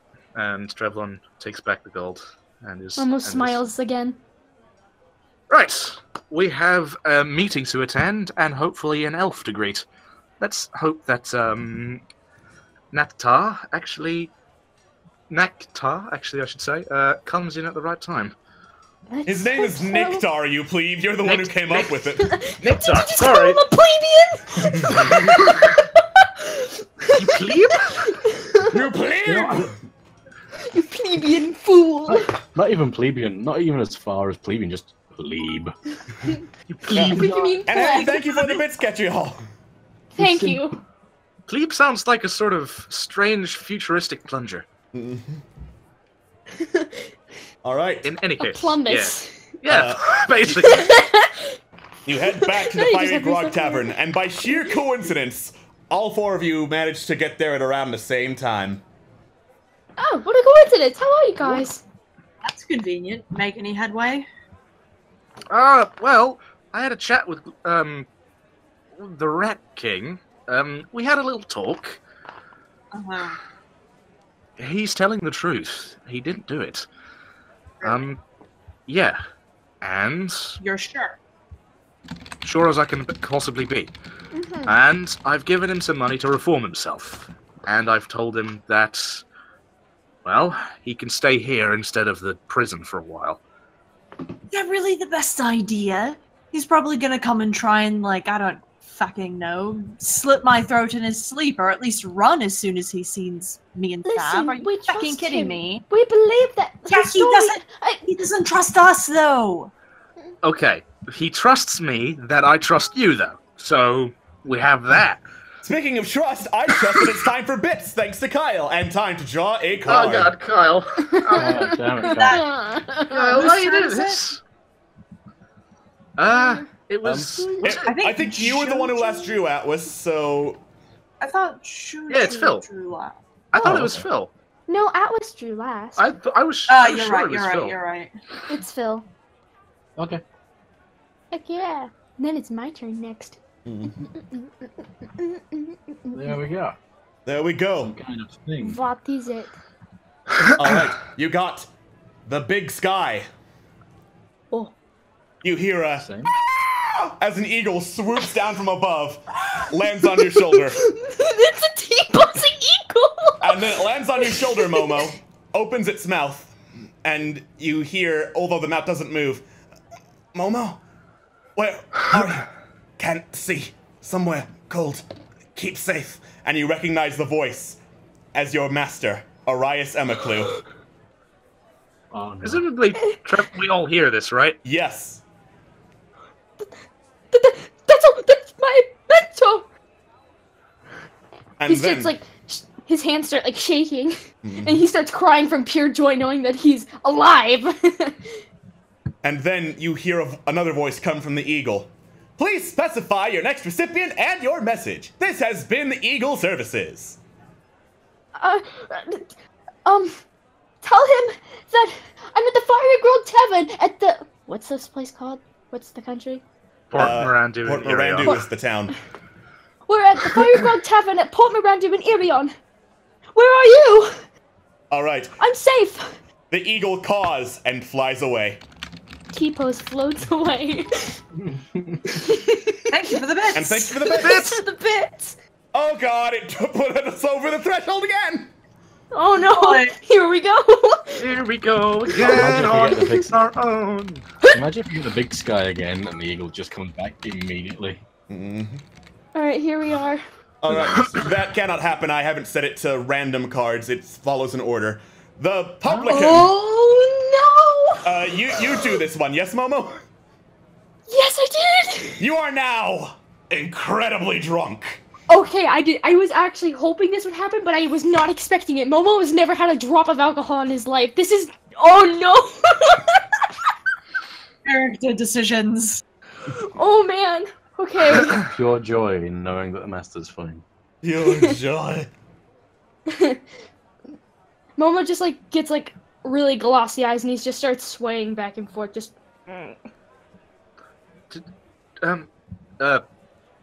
Momo, are you alright?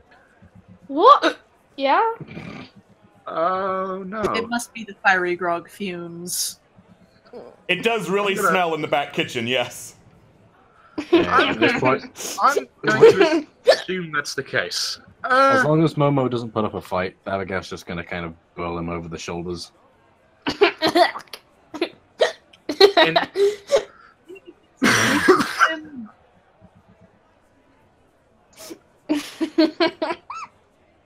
Yeah. Fill up sack of carrots. Sack of potatoes. What?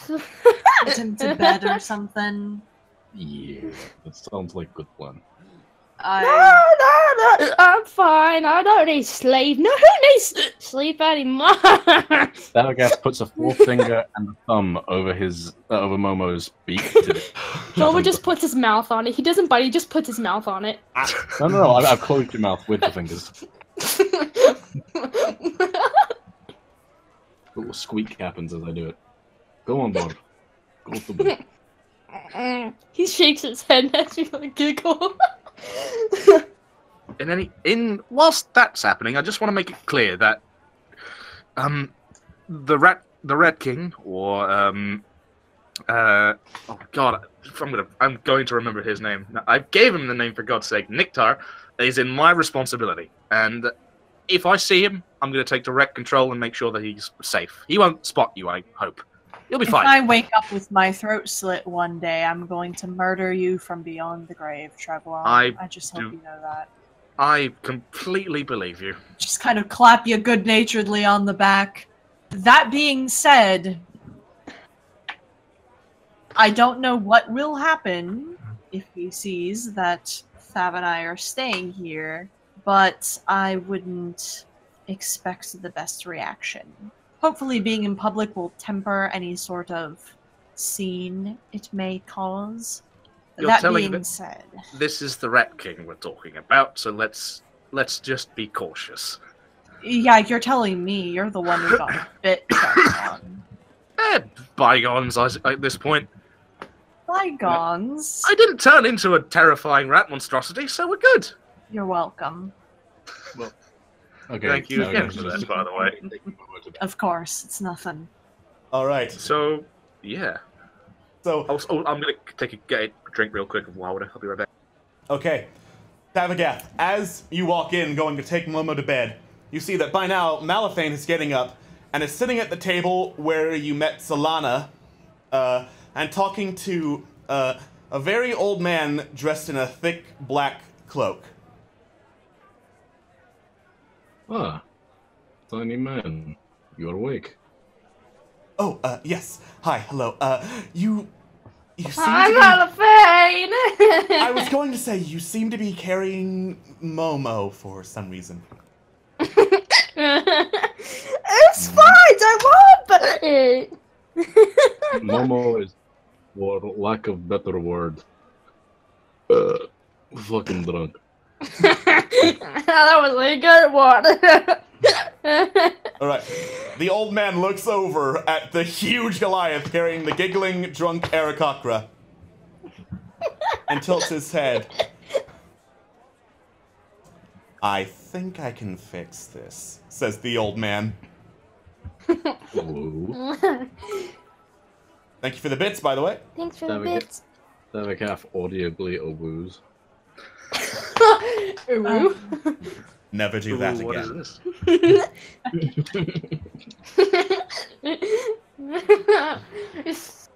Yeah. The old man slowly pushes himself away from the table, gets out of the chair, walks over to you, and then puts a hand on Momo's forehead. No, don't touch me. I'm fine. I don't need it. No, I don't And then need in a any- second, the drunkenness leaves you.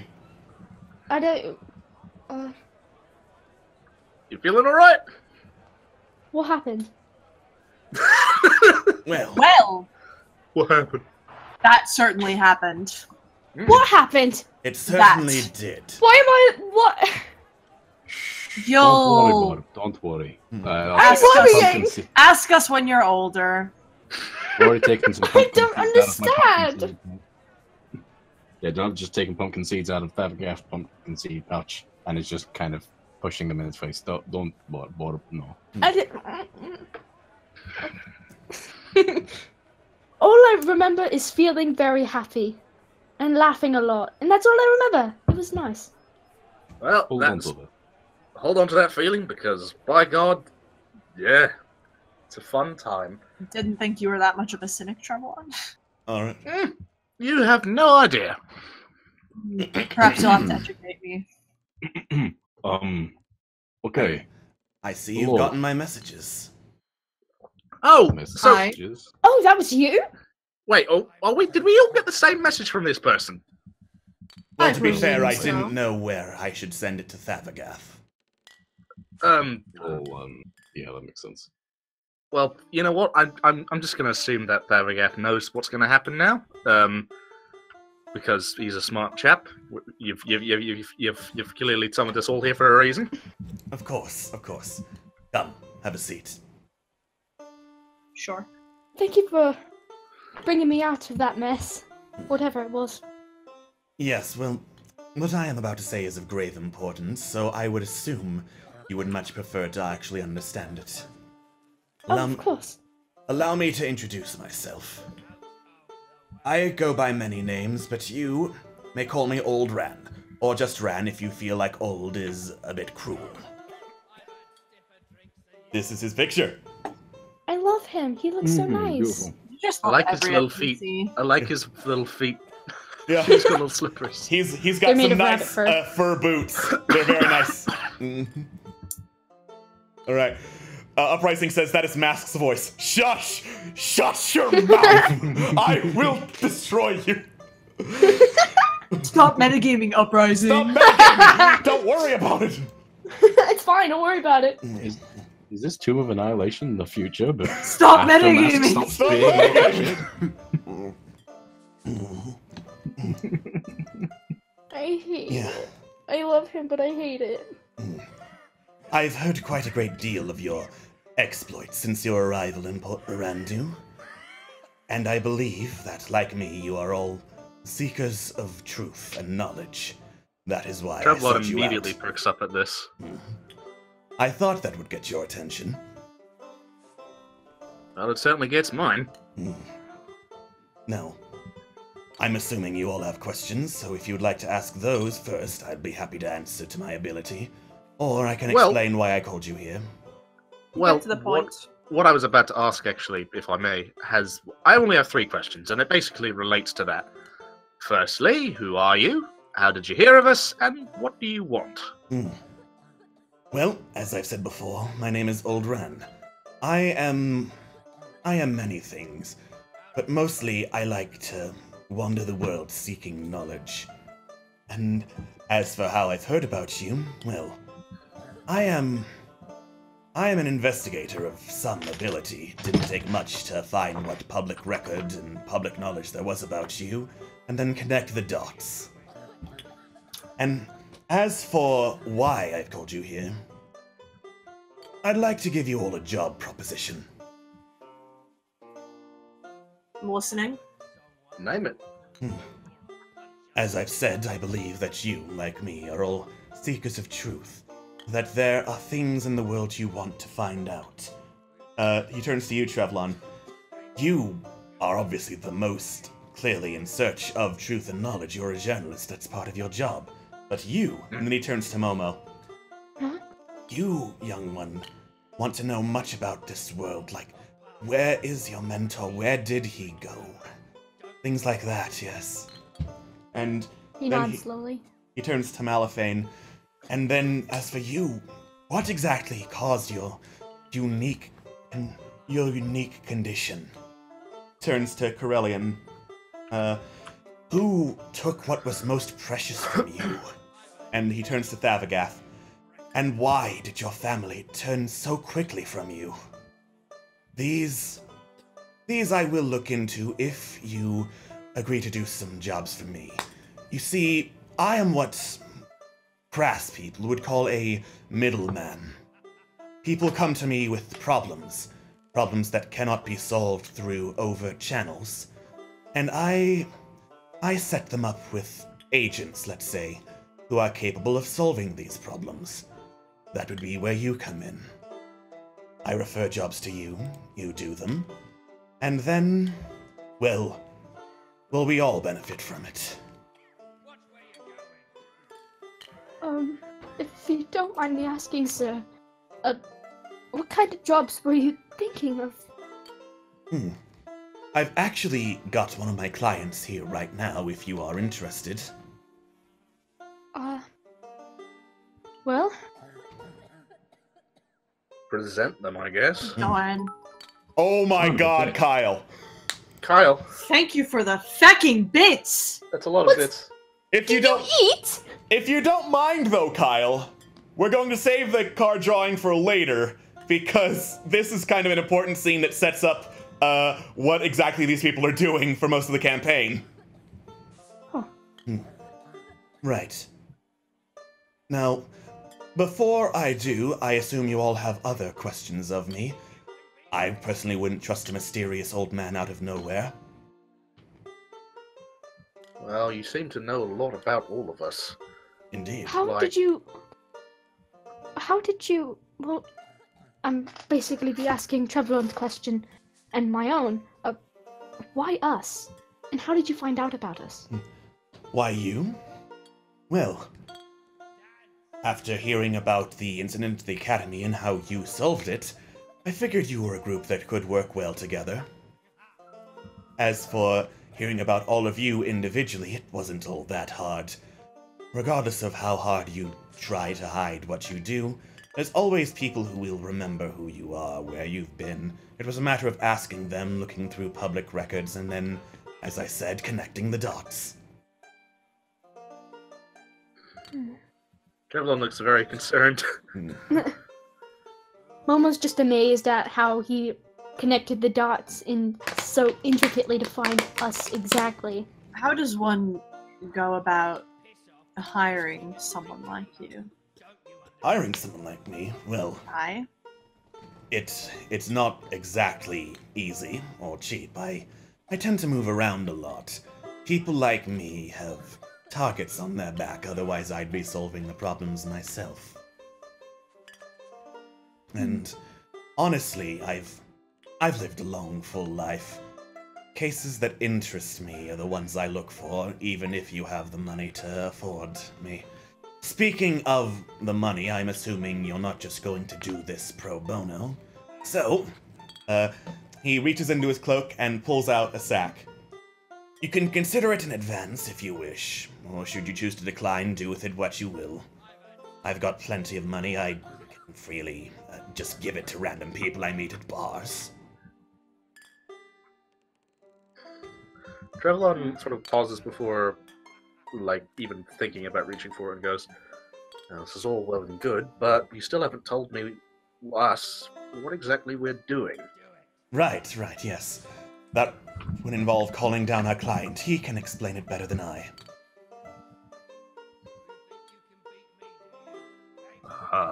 How do we do that? Well, you just all give me a verbal yes that you're willing to go along with it. I look at everybody else and I shrug and say, "Oh, are we going to call him in?" Yeah. I'm fine with it. All right.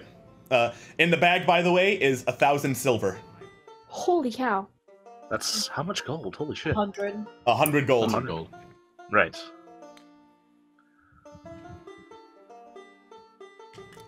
Also, I'm going to interrupt this really quick because Kyle's given us a lot of bits, and it's his birthday. So happy birthday! Happy early birthday! Happy early birthday! Yeah. Early birthday. It's on the 4th. Yes. All right. So, you're all in agreement that you are going to work with this man. Seems like it. All right. As well. Sure. Excellent. Then he picks up a quarterstaff and then wraps it against the ground 3 times. And there's silence. He does it again. Then you hear a voice from upstairs. Is that my cue? And then old Rand turns around and says, yes, get down here.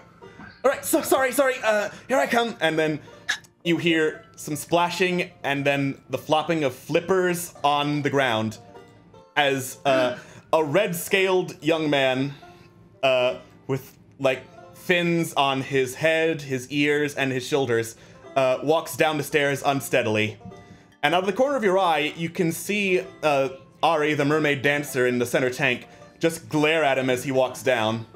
And he comes down and is like, hello, sorry, let me get to a seat really quick. It won't take much of your time, I promise. Hold on, there, and there we go. And he just kind of plops down on the seat. That was a bit more of an ordeal than I'd like. Hello, hi. It's nice to meet you all. And he sees the stairs. Yes, I am a Merrow. That's the question I usually get asked a lot. I was going to ask for your name, but oh yeah, my name. Right. Of course. Yes. Hello. Hi. My name's Kailani. I am from the city of Shimmering Lights. And I will pull up his picture really quick. All right. There he is. Oh, she's so cute. Whatever. It's a dude. I love them. Yeah. I love him. It's Sidon.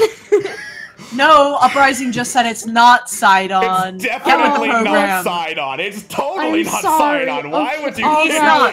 He's not buff enough to be Sidon anyway. He's not swole enough, but he's still a cinnamon roll, and I love him. He's everything we need him to be. To draw fan art of Kailani as Sidon, please.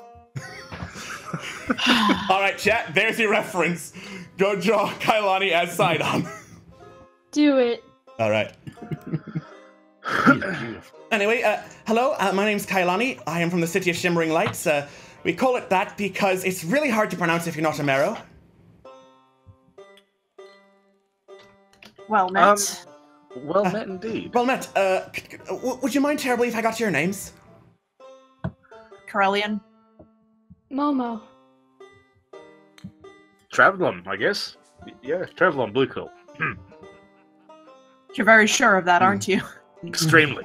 Uh-huh. Alright. My name is Thavagoth Mountain Smasher Nukapalata. Do you mind if I just call you Call Thavagoth? me Thav. Alright, Go thank for you very much. And then Malifane says, hello there, my name's Malifane, it's a pleasure to meet you. Right, nice to meet all of you. He turns to Ran.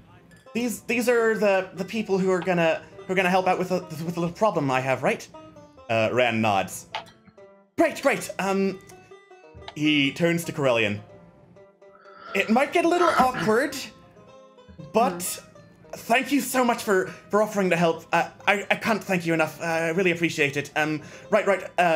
He pulls out a couple of vials of this inky black liquid. Have you seen something like this before? Can't say that I have. I feel like we're jumping the gun a little bit. What are we? Can I roll to see if I know what it is? Yeah, roll nature. Okay. I forgot I had my character sheet up. Okay. Shut up, okay? What do I roll? Nature. Okay. Heck. Okay, I'm going to answer that with a question. There was one particular point in Port Miranda when you were going to the prison and you passed by this polluted koi pond. Were you there when that happened? No. Actually, I think you were actually, yeah.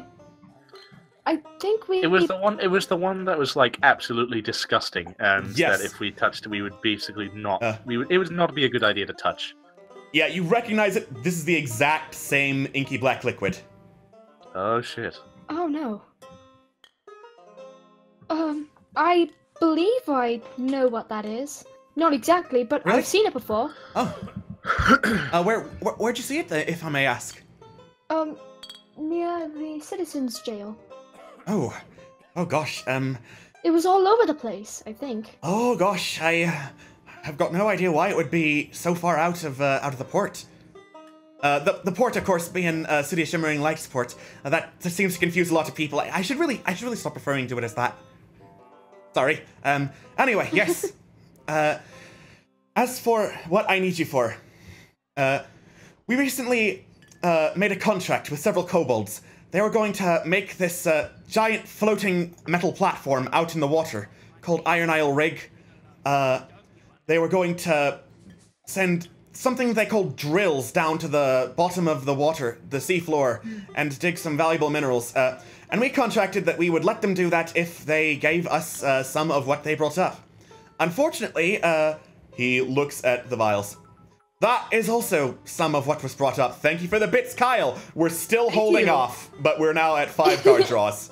All right. Oh Jesus, we're all gonna have to fuck. Oh my god. All right. This is a nasty pollutant. It is killing the fish in the water, and it's getting on people. It's getting on some people, and making them sick. I do all I can. I'm the healer back at the city, but I can't find a way to get rid of it. And I've tried to appeal to the council there to stop the contract, make the kobolds stop drilling, but that was a no-go. So I was hoping that I could get some outside perspective, and you could persuade them to stop the drilling. I think we can do that. We can Depends on certainly how try. much they're getting a cut of, but we'll do our best. It's a lot. Yeah, that's what I was afraid of. Thank you for the bits. Thank you for the bits. Thank you. All right. So, yeah, it's not going to be easy, but I think that's what got Ran here interested.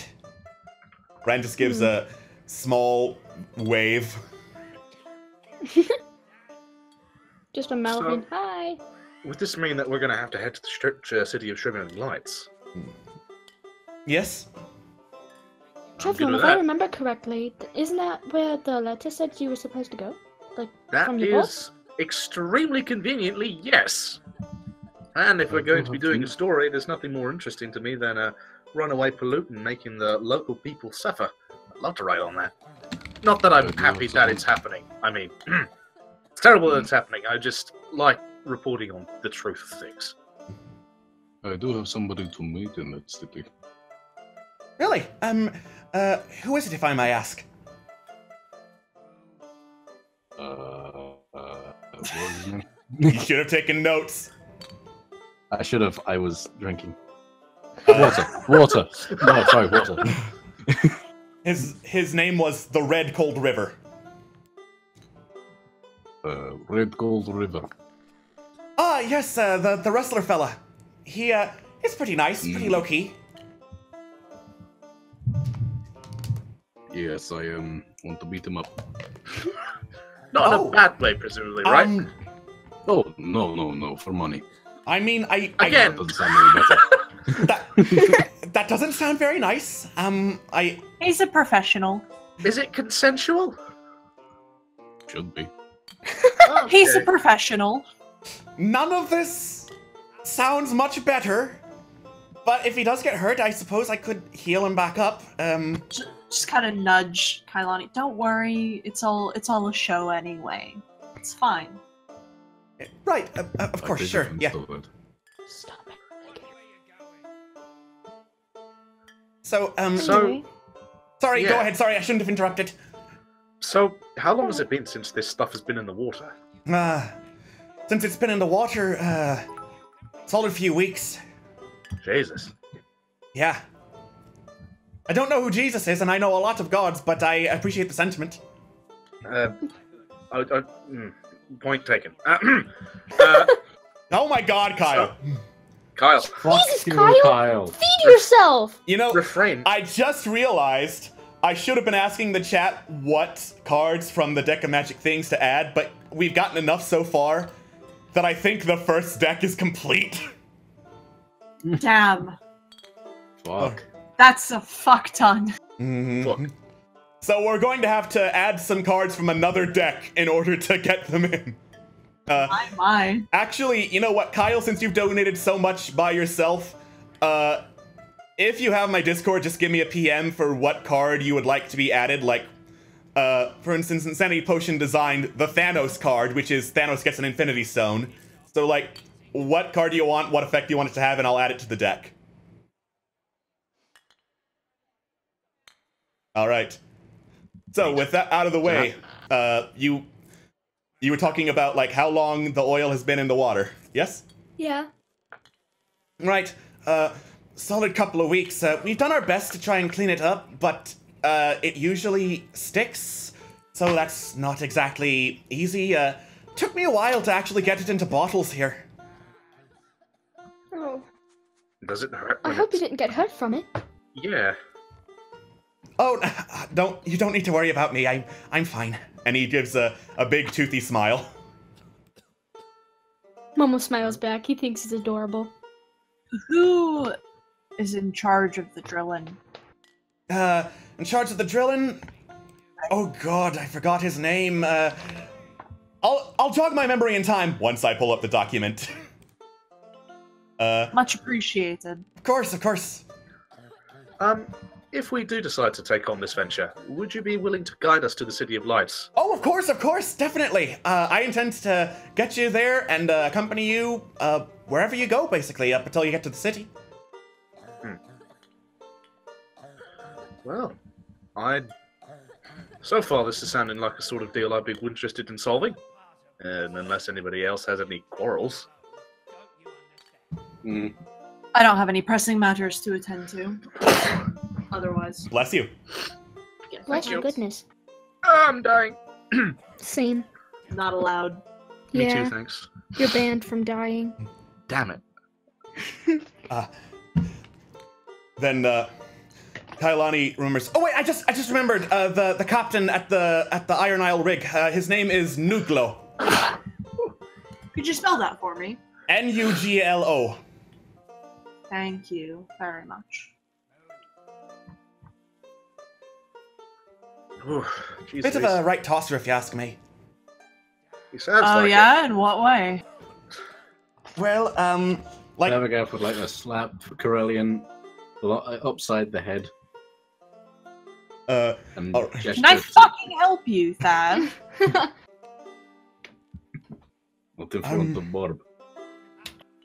He's a bit of a greedy person. Like, first thing on his mind in any conversation is how's this going to benefit me. Like, he was a hard negotiator back when we were making the contracts.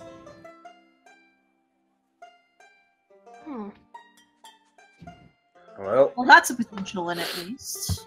Yeah.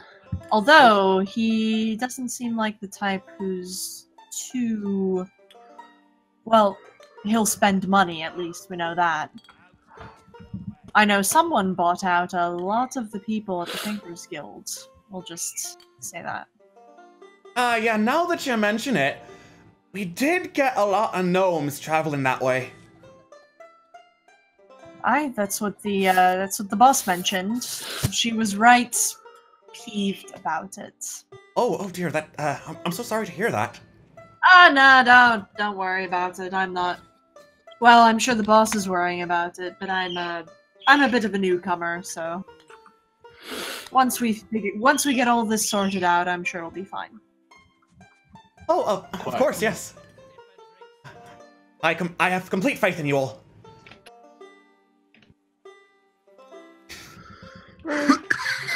Oh boy. Oh boy. I thought we banned dying. I'm not dying inherently.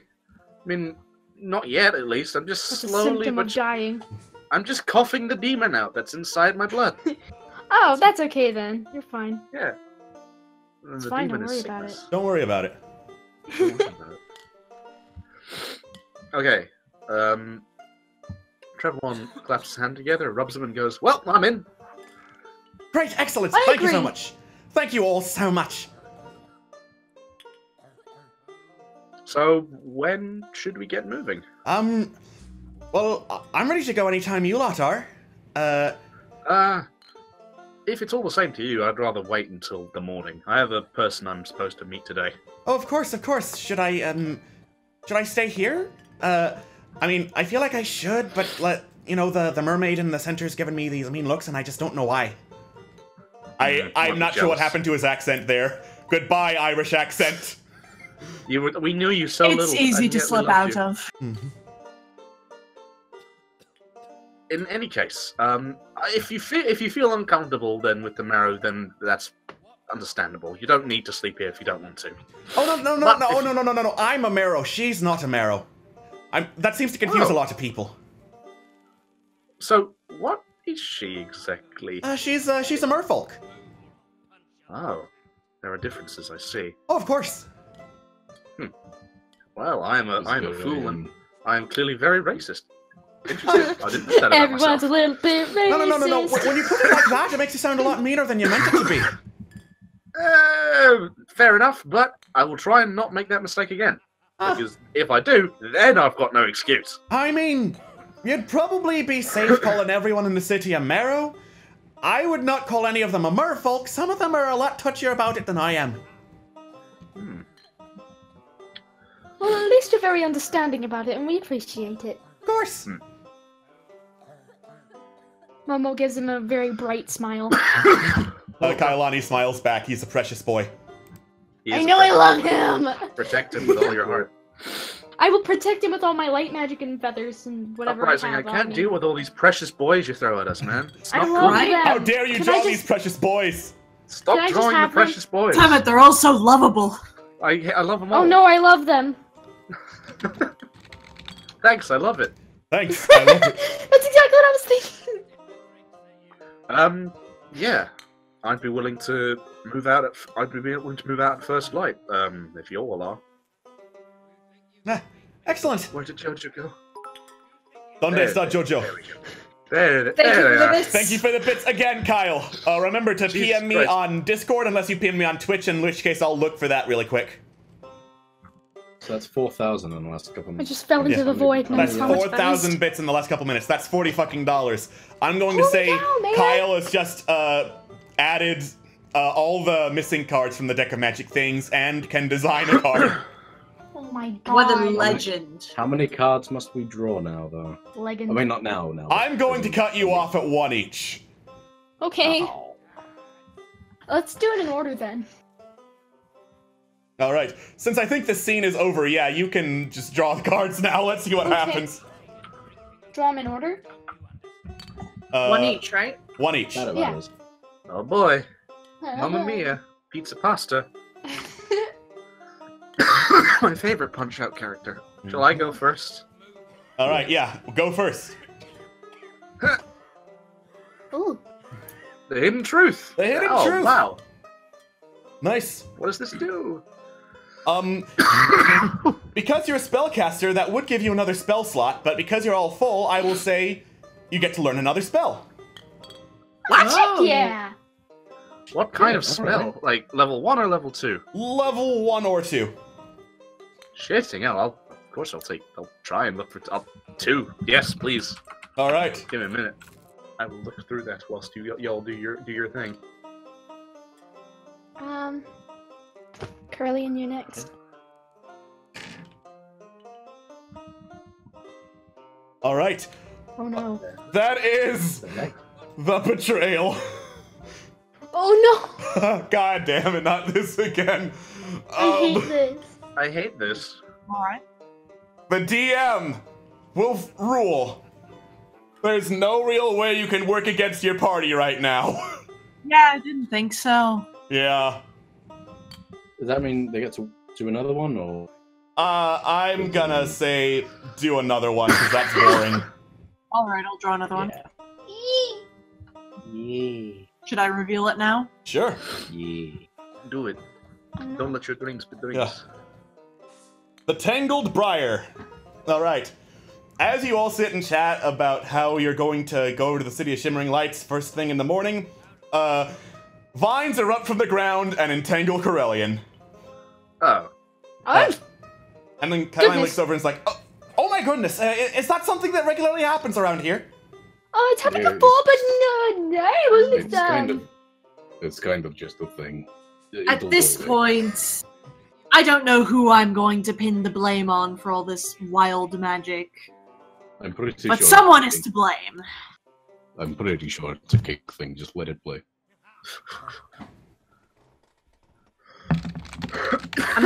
I'm not even going to bother struggling.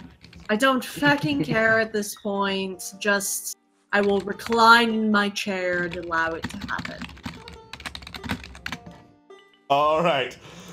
You just sit back in your chair entangled by vines. As Kailani stares and is like, do you need help with that? This is fine. It's fine. It's fine. Don't I'm worry. okay with the current Don't worry about things that are currently proceeding. Alright. Alright. And then you get the twin Thavagoth. And there are more tangled vines that just get duplicated and go over Karelian's face. Oh my god! Why? This is fine. I hate everything. I hate all of you. And I swear on me fucking mom once I get out of here.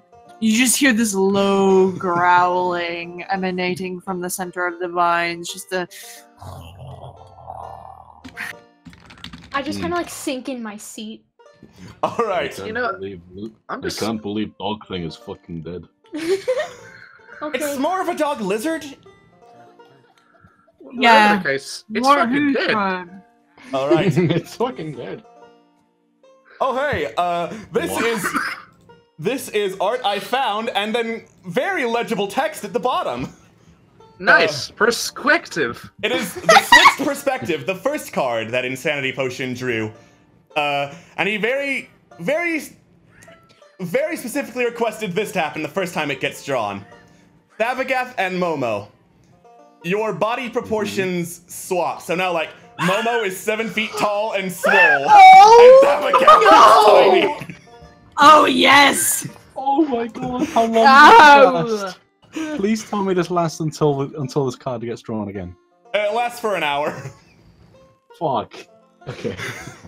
Trevlon is just sort of looking at all of this happening and just sort of sits and sort of puts his hands and sort of makes a praying motion as if to say, oh god, don't let it happen to me next. Please, God. You know, I'm kind of just used to all this shit now. What the fuck is going on out there? I don't know what is happening! It's fine. Don't worry about it. I'm worrying about it! On second thought, Trevlon, could you cut me out of this? Tiny I'm not sure, not sure if I should move at this point, because if I do, I think the gods are going to smite me down with some fun magic. I mean, I could always ask them. The god. I mean, just yeah, I'm an scrambles ordained minister, so... Giant momos. You know what? If you could politely ask them to cease fire while I do this, that'd be great. And Trevlon takes his knife and starts to sort of saw Karelian out of the vines. You slowly start to saw Karelian out of the vines as Kailani makes a prayer to the gods that maybe, just maybe, no more tangled briars can erupt out of the ground. Please and thank you. Meanwhile, Tiny Tharagaf is on giant Momo shoulders, just enjoying whatever the fuck going on. Did Momo grow His muscles face and too? the feathers. Yeah, Momo now has Thavagat's old body proportions, so now Momo is fucking ripped. Oh my god, I'm drawing this right now. It's happening. It's happening right now. And Thavagat is just a chubby little bird! It's just a chubby little guy. Why is life so good right now? I have no idea, but I'm loving it. Why even? Everything is fine. As soon as I get out of the briars, I am heading over to the barkeeper and ordering some of the fiery grog and just fucking downing it because... Oh, looks like we got someone taking the fiery grog challenge. That's a special thing, says Tough Deer to Flame once you get over there. A special thing, please. Yeah, it's a whole enlighten thing. me. If you pass the fiery grog challenge, all the rest of the drinks are free for the night. Great, I want to get shit-faced. Great. And then he yells to the back, "Yo, cook!" And then a huge Goliath pops out from the kitchen and goes, "We got someone taking the fiery grog challenge!" And the cook goes, and goes back. And you hear the clanging of several metal instruments and the bubbling of some other nasty sounding and smelling stuff. And then just like this iron cup of filth gets slammed on the bar table. Good. Good. Hold on. I'm going to actually open the document explaining the Fiery Grog Tavern rules. Oh! Oh no. All right. Yes. So, it is one silver a mug to drink, and you've got to drink 3 without gagging. You know, after everything I've been through over the past few days, I deserve a little self-harm. I'm doing it. Yeah. Great. Make I'll a pay for Constitution the- save. Yeah. That's not enough. That is absolutely fine. I don't fucking care. You chug the grog. I should, by the way, specify what the grog is. It looks like tar, smells like rat piss. You can kind of tell there's some spiced rum, and there's some other ingredients that have just been thrown in there. And Tough Deer lights it on fire before serving it. So you drink that, and immediately start gagging and sputtering, because it tastes awful. I lay another silver on. I mean, you failed the challenge, but if you want another grog, I ain't stopping you. I said I was in the mood for self-harm. Did you not fucking hear me? Alright, it's your loss. You're damn right it is. Another mug gets slammed on the counter, and Tough Deer, like, pulls out some tinder twigs and lights it on fire before serving it to you. Do I need to make another saving throw? Yeah. Thank you for the bits. bits. Is this loss? Is this loss? I don't know. Loss of Is this bodily loss? functions. I mean, probably. Probably. At this point. Mm-hmm. At this point, it's loss. Incredibly so. So, the Constitution save gets harder every time you drink the fiery grog. Holy shit. It's definitely lost, so I'm keeping going. Nice. We've also got enough bits to draw another card. Oh my god. Hooray! I guess I'm feeling lucky. Lucky question mark? This is fine. Sure. Everything's fine. You got the foreign trader. You put down the fiery grog mug after spitting a lot of it out and coughing and wheezing. And down at the bottom, there are 2 small chunks of quartz. Is Karelian like wasted now? At least I have something to work with later. Uh-huh. All right. Karelian, there's a lot of alcohol in the fiery grog, along with tasting awful, so you're at least tipsy by now. Perfect. This is exactly what I wanted. Kailani looks over and says, "Is your friend okay?" And then he stops and notices the mark of the deep on Karelian's neck. Oh gods. What? What are you looking at? You've got a little and Kailani points to roughly on his neck where the mark would be if he had the mark. Karelian just slowly turns and just glares at him, and at this point, I'm just going to stand up and stalk over and just very quietly lean in and say, "What do you know?"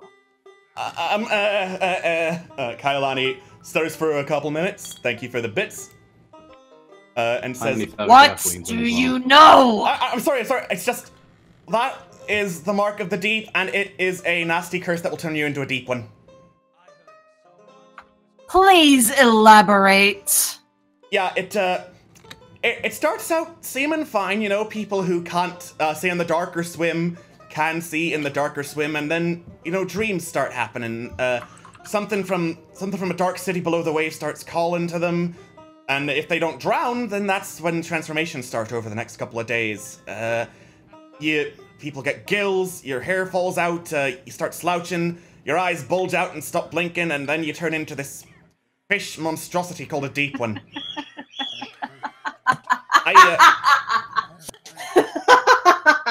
Of fucking course that would happen. He slowly raises up a finger. I could probably get rid of that. What would I need to do? What would it take? I mean, you're helping me. It would be no charge, and I don't want to see you turn into a deep one. So I mean, just would you mind if we work this upstairs? I think that could be a place where I wouldn't get interrupted in the ritual. I have a room. All right. Trevelyan, can I just say, Trevelyan, as this is happening, sort of nudges Stav and goes, "Yeah, we wouldn't want people to turn into terrible fish monsters, would we, Stav?" Fine. Not sure if I can remove the tininess, but I'll do what I can for that. No, I'm enjoying this for now. Right. And then Kailani gets up from the table and just kind of like stumbles, not quite having his land legs, up the stairs. Where was your room again? It's the first. It's the corner room, the southwest, I believe. All right. Yes. I'll lead you there, and I kind of like take him. I kind of like offer an arm, like offer an elbow to him. Much appreciated. He grabs the elbow, and his hand is a little soggy. I don't fucking care. All right. You go up the stairs into the corner room. And he's like, "Right, this shouldn't take long. I just don't want people staring is the thing, so..." How bad's it gonna be? Not very. Like, shouldn't hurt or anything. You might feel a little weird tingling sensation there for a couple of days, but that's the worst of it. That's it. That's it. Damn. Well. Gods. Thank you. Of course, I'm not ready to die yet. I have different plans for that. So that's a yes to getting it removed, or? Yes, please. Oh right, sorry, Yes. sorry, of course. No, don't, please don't apologize. That's. All right, sorry for apologizing. Sincerely, I take his hand and I look him directly in the eyes. Sincerely, thank you. It should be noted that Kailani is pretty tall. Like, he's a solid 6 feet at least. But you still managed to look him directly in the eyes because you're just that paladin-y and extra. All right. I have the charisma mod, damn it. All right. So, Kailani puts a hand over your neck and starts chanting in Aquan, which I do not believe either of you speak. And after a few seconds, the mark on your neck glows and then fades away. You are now cured of the Mark of the Deep. So you no longer have a swim speed. Sorry, go ahead. Is this transformation guaranteed or just probable? 100%. Fine, I've got one too. Really? Oh, of course, I can do another one. Come here. And then he reaches down and puts a hand on Thavagath's neck and chants again, and he cures that Mark of the Deep as well. Yay. Where does... I'm sorry to trouble you. You've already done so much for us, but what is this deep?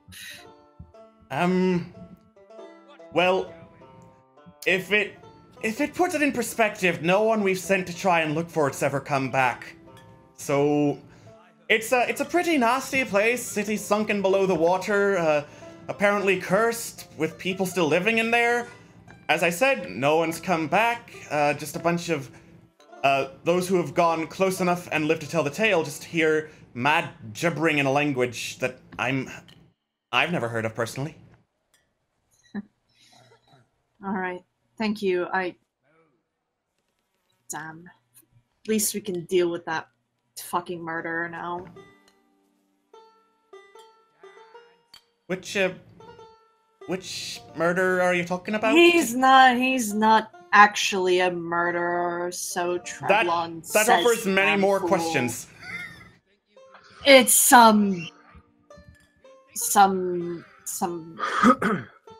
It's this whole thing, it's fine. Some idiot we found in the cellars, styling himself after a king of rats. Right, you head back downstairs trying to explain what the hell that even is. Yeah.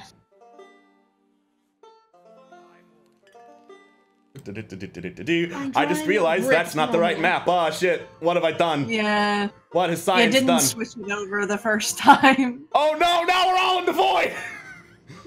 Oh, Alex, why? Why? You've messed with the natural order! Fuck, I can't believe you've done this. Oh, fuck, I can't believe you've done this. Yeah, alright, so you head back downstairs and Rand says, right, well, if a lot of you don't have any more questions, I'm a very busy man, so I'm afraid this for now is where we part ways. Presumably we'll chat to you again once we've got the job done. Oh, I'm sure you'll find us. I'm very good at finding people, yes. Apparently. Now if you'll excuse me. And Ran heads out the door. So, what's all of our plans for tonight? I'm just going to fight the giant orb. Momo's just sitting there in utter shock, just staring at himself, just... What have I become? Exactly! I think after just being like a really pouty boy because he expected awesome powers and just got a fucking curse. Momo's actually just staring at his muscles, just like lifting his arms, looking at his stomach, and just seeing all these ripped muscles and his ripped clothes. Quite literally. Exactly. Just... I feel powerful, but I feel like I shouldn't. You are a beautiful blue abomination, Momo. I personally have never seen anything like that, so sorry. Not sure. All the time See, I'll say this much. All the time we've been traveling together, basically, terrible, weird things have been happening to us, and I don't know what trickster god has decided to look upon us and say, ha, that looks like a group of people I'll fuck with for the next few hours in weekly bite-sized chunks. I could look into it once we get to the library. That would be incredibly interesting now that you mention it. Results for that would be amazing. Thank you for the bits. Thank you for the Oh bits. my god, Tiny Thabagath is the cutest thing. He looks like a child. Oh. Yes, I agree. Also, hello, Buff Momo by. Oh my goodness. Oh my. I'm drawing him right now. Nice. Look in the general chat also. Jesus Christ. Uprising is doing God's work currently. Yeah, we're gonna show some interesting artwork at the stream ending. There is a lot of interesting artwork. Yeah. Yeah. I don't know about you lot's demons or hang-ups or whatever you all may be looking for, but if I were you, I would take whatever Rand said about you with a grain of salt, because I already know exactly what took a precious thing away from me. I don't need anyone else to tell me that, so try not to let other people influence you too much. And Karelian just kind of, I just kind of put my head down on the table, half laugh, half sob. Who knows? I need sleep. You should probably go to bed at this point, Karelian. You don't look like you've had a fun morning or day. You know, I don't need you to proselytize at me, but fine. If Malifane gets to sleep in, I get to go to bed early. Sure. I suppose that's only fair. Yeah. Fair. Fair. Sure. Wake me up when we're ready to go. Thank you for the bits. Thank you for the bits. I feel so bad for him. For them. Yeah, save your pity for your master. Oh, that wasn't Momo talking. That was me. Oh, okay. In that case, Momo has a really deep voice right now. Gotcha. I feel so bad for him. So until everyone decides to go upstairs, Karelian's just gonna be flopped on the table. Great. All right. Karelian is now flopped on the table from a combination of fiery grog and the actual sads. Aww. I'll go get him a blanket, says Kailani, and he starts heading back upstairs. Trevlon, presuming that Karelian is asleep, sort of strokes his chin and goes, "They've been through a lot, haven't they?" Probably. Don't laugh at me! I can't help myself. This is too beautiful to not have any sort of. I can't not. This is amazing. I do not enjoy these random cards, but this, Momo points at Tiny Thabagath, this puts a smile on my face. Can we just draw Momo as Josh Brolin? The rumor come out, does Momo is Thanos? Josh Molin. Josh Molin. Josh Momo. Josh Momo. Josh Molin. Oh, this was good. I don't know about you guys, but I'm having a great time on Momo's shoulders. I am Thabagath, destroyer of worlds. Hi, I'm Thabagath, destroyer of mountains. Hi, I'm Momo. Look upon my works and despair! Look my works and despair! All right. Why'd you go full brave there?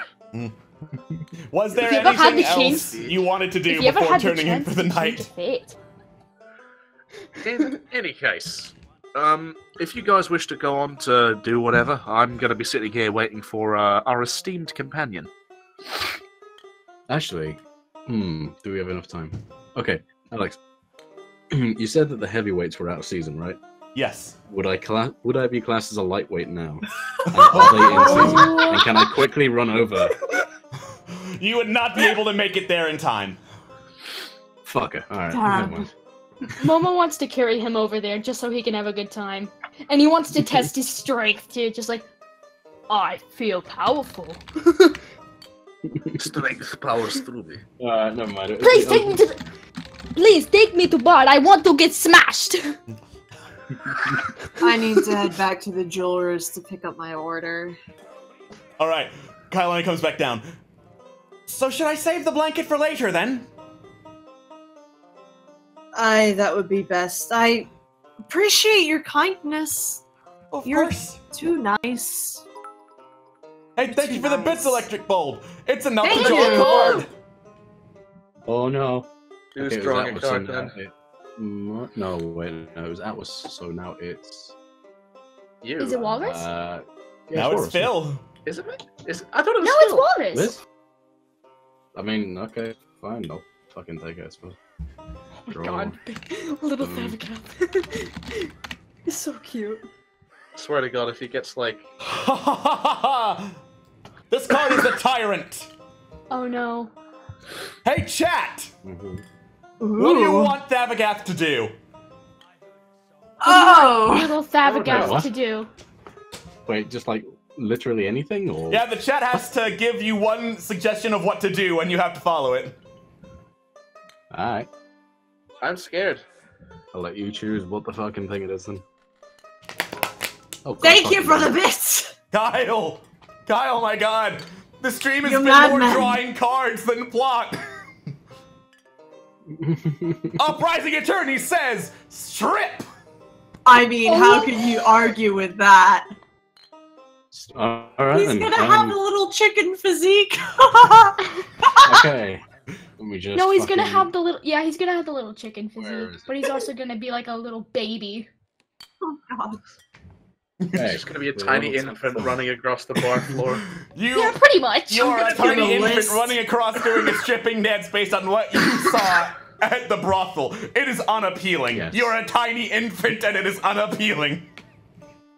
Man, I didn't realize Boss chasing him, Baby 2 trying to would get be him to for stop. adults. I can't believe you brought Boss Baby into my Christian stream. No, you Sorry. stop that. You're the one who connected the dots. You brought this Sorry. upon yourself, Alex. No, I heard Walrus clearly say Boss Baby. Oh, Yeah, Walrus, you brought this Oh. upon yourself. In that I case. said I was surprised that Boss Baby 2 was gonna be this adult. I forgot about Listen, the scene. Momo's gonna rip you in half. Alright. If I Like freaking Juggernaut. We I have to walk over to the bar and order another pint of fiery grog, so fucking help me. We've got 2 more It'll- cards to draw. Oh no. Here we Good go. job, me. That's It's us. yeah, tiny Okay. naked Thavagat just running Bottoms around the bar, up. knocking shit over, being a menace. There we What's- go. What's the next? Oh, Alright, you go. you've got the sickness. What is that? Are you Down gonna with get down sickness. with Well, it? shit, you're down with it, isn't it? We all went there. You are now afflicted with filth fever, Momo. What is that? It's a sickness. You have been spending so long in filthy rat caves and shaking the Rat King's hand that you are now sick. Oh. Wait, Phil, do a sick Momo voice, like a sick, deep Momo voice. Cough, cough. No, come am on. sick. 0 out of 10. Somebody 0 help out of me. 10. All right. Guys, I don't know what's going on. Now, I mean, that's a 10 out of 10. The good news is Yeah. filth fever You've is really redeemed easily yourself. treatable. All right. Yeah. You just need to make a constitution check to shake it off, or someone can make a medicine check to try and cure it. Okay, let me try and make a constitution check. Oh, baby. You baby. you just flex on filth fever so hard that it goes away. I'm not gonna lie. The first time you said it, I thought you said Phil Fever, and I was like, That's exactly what I was thinking. I feel I know, attacked right? now. Filth. Filth. I feel attacked. Well, you are filthy. All right. What's Yeah, the yeah. difference? Sure. I've got a card to pull. Yep. Shit. The empty throne. Somewhere, you have made a political enemy. Oh, not again. Oh yeah, I had that one too. Yeah. The mayor of this town already bloody hates me. Damn journalists. I would have gotten away with it too if it weren't for those damn journalists and their dumb bird. Hey! That hurt my feelings! I'm sorry. Has an exceptional intelligence score, right? Now Alright. that they're wearing the diadem? Yeah, now I that mean, you're that's wearing the true. Yeah, diadem, I'm pretty Momo, damn smart if you ask me. Yeah. Hey, I'm not saying that's. Hey, you're all just inferring that Scooby-Doo as a character is dumb, and I'm gonna say. No, that's Scooby-Doo is my hero. They Get were off literally, they were literally your words. You're the one who said dumb bird. I was You referring. can't I was escape playing a character. No. I was No. not. I feel. I just came here to have a good time, and I feel so attacked right now. There it is. All right. So, Karelian, were you going to head out to go get your shit from Pulse Jewelers? I will drag my carcass out the door and get my shit from Pulse Jewelers. All right. Does anyone else want to do anything before you turn into the can't- night? I'm too mesmerized by my meaty arms. Momo legit thinks he cannot fit through the door. Yeah, I can't fit through the door. I've developed a Scottish accent. He's just doing that Can't thing fit that through all the door. really serious bodybuilders do by like pretty much T-posing but rounded, like that kind of shit. You cannot get anywhere. Yeah, I think stretching your arms out in a T-pose will not help you fit through the door, but you keep trying anyway. All right. So, Karelian, you drag yourself across the streets of Port Mirandu over to the marketplace and back into Pulse Jewelers. And then the tiefling looks up at you and it's like, oh god, you look like shit. Yeah, thanks. Don't rub it in. Well, I got your order done, and then he gestures towards some spools of copper and silver wire. Much appreciated. Glad I paid up front. And I will leave an extra gold on the counter. Much appreciated. It's the least I can do. All right. Thank you. You head out, safe in the knowledge that your party is really generous tippers. Like, holy crap. I am shit-faced, but also spinning a pound of copper and a pound of silver into a wire is quite a bit of work, so Yeah. I'm not a complete arse. Okay, real talk from the DM. I have never met a group that has actually tipped the service people before. So thank you guys for actually being human. You're welcome. Mm-hmm. All right. We just want to be nice. 'cause Understand they the deserve retail's pain. By the time you return to the Fiery Grog Tavern, Thavagoth and Momo's proportions are back to normal. Oh. Oh, I felt so powerful. Ah, my heft. My precious heft. Eat your vegetables, kid. You'll get there one day. I eat vegetables almost every day. What are you talking about? Not to kill the party. Savagef, you are still naked.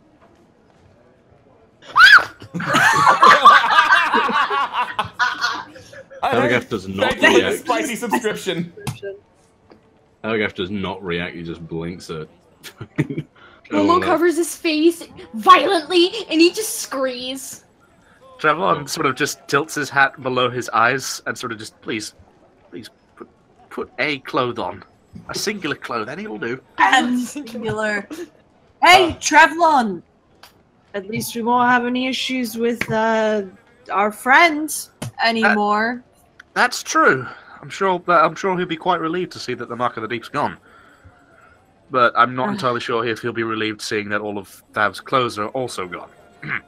There are a number of things that I have seen, and that is definitely one of them. Now that you're naked, Thavagoth, the mermaid in the center tank looks visibly impressed. Oh my. Well. I'm at this point I am facing away from the tank, but I can feel some eyes staring Looking at me. at your glorious butt. Sculpted buttocks. Chiseled. At this point, and I think those of you who have seen it will recognize at the moment I describe it, but just imagine a shot of the buttocks itself along with a bit of the legs, and then the buttocks just suddenly tenses for like, Oh my god! for like half of a second, and then makes this little tensing muscle sound, just kind of a...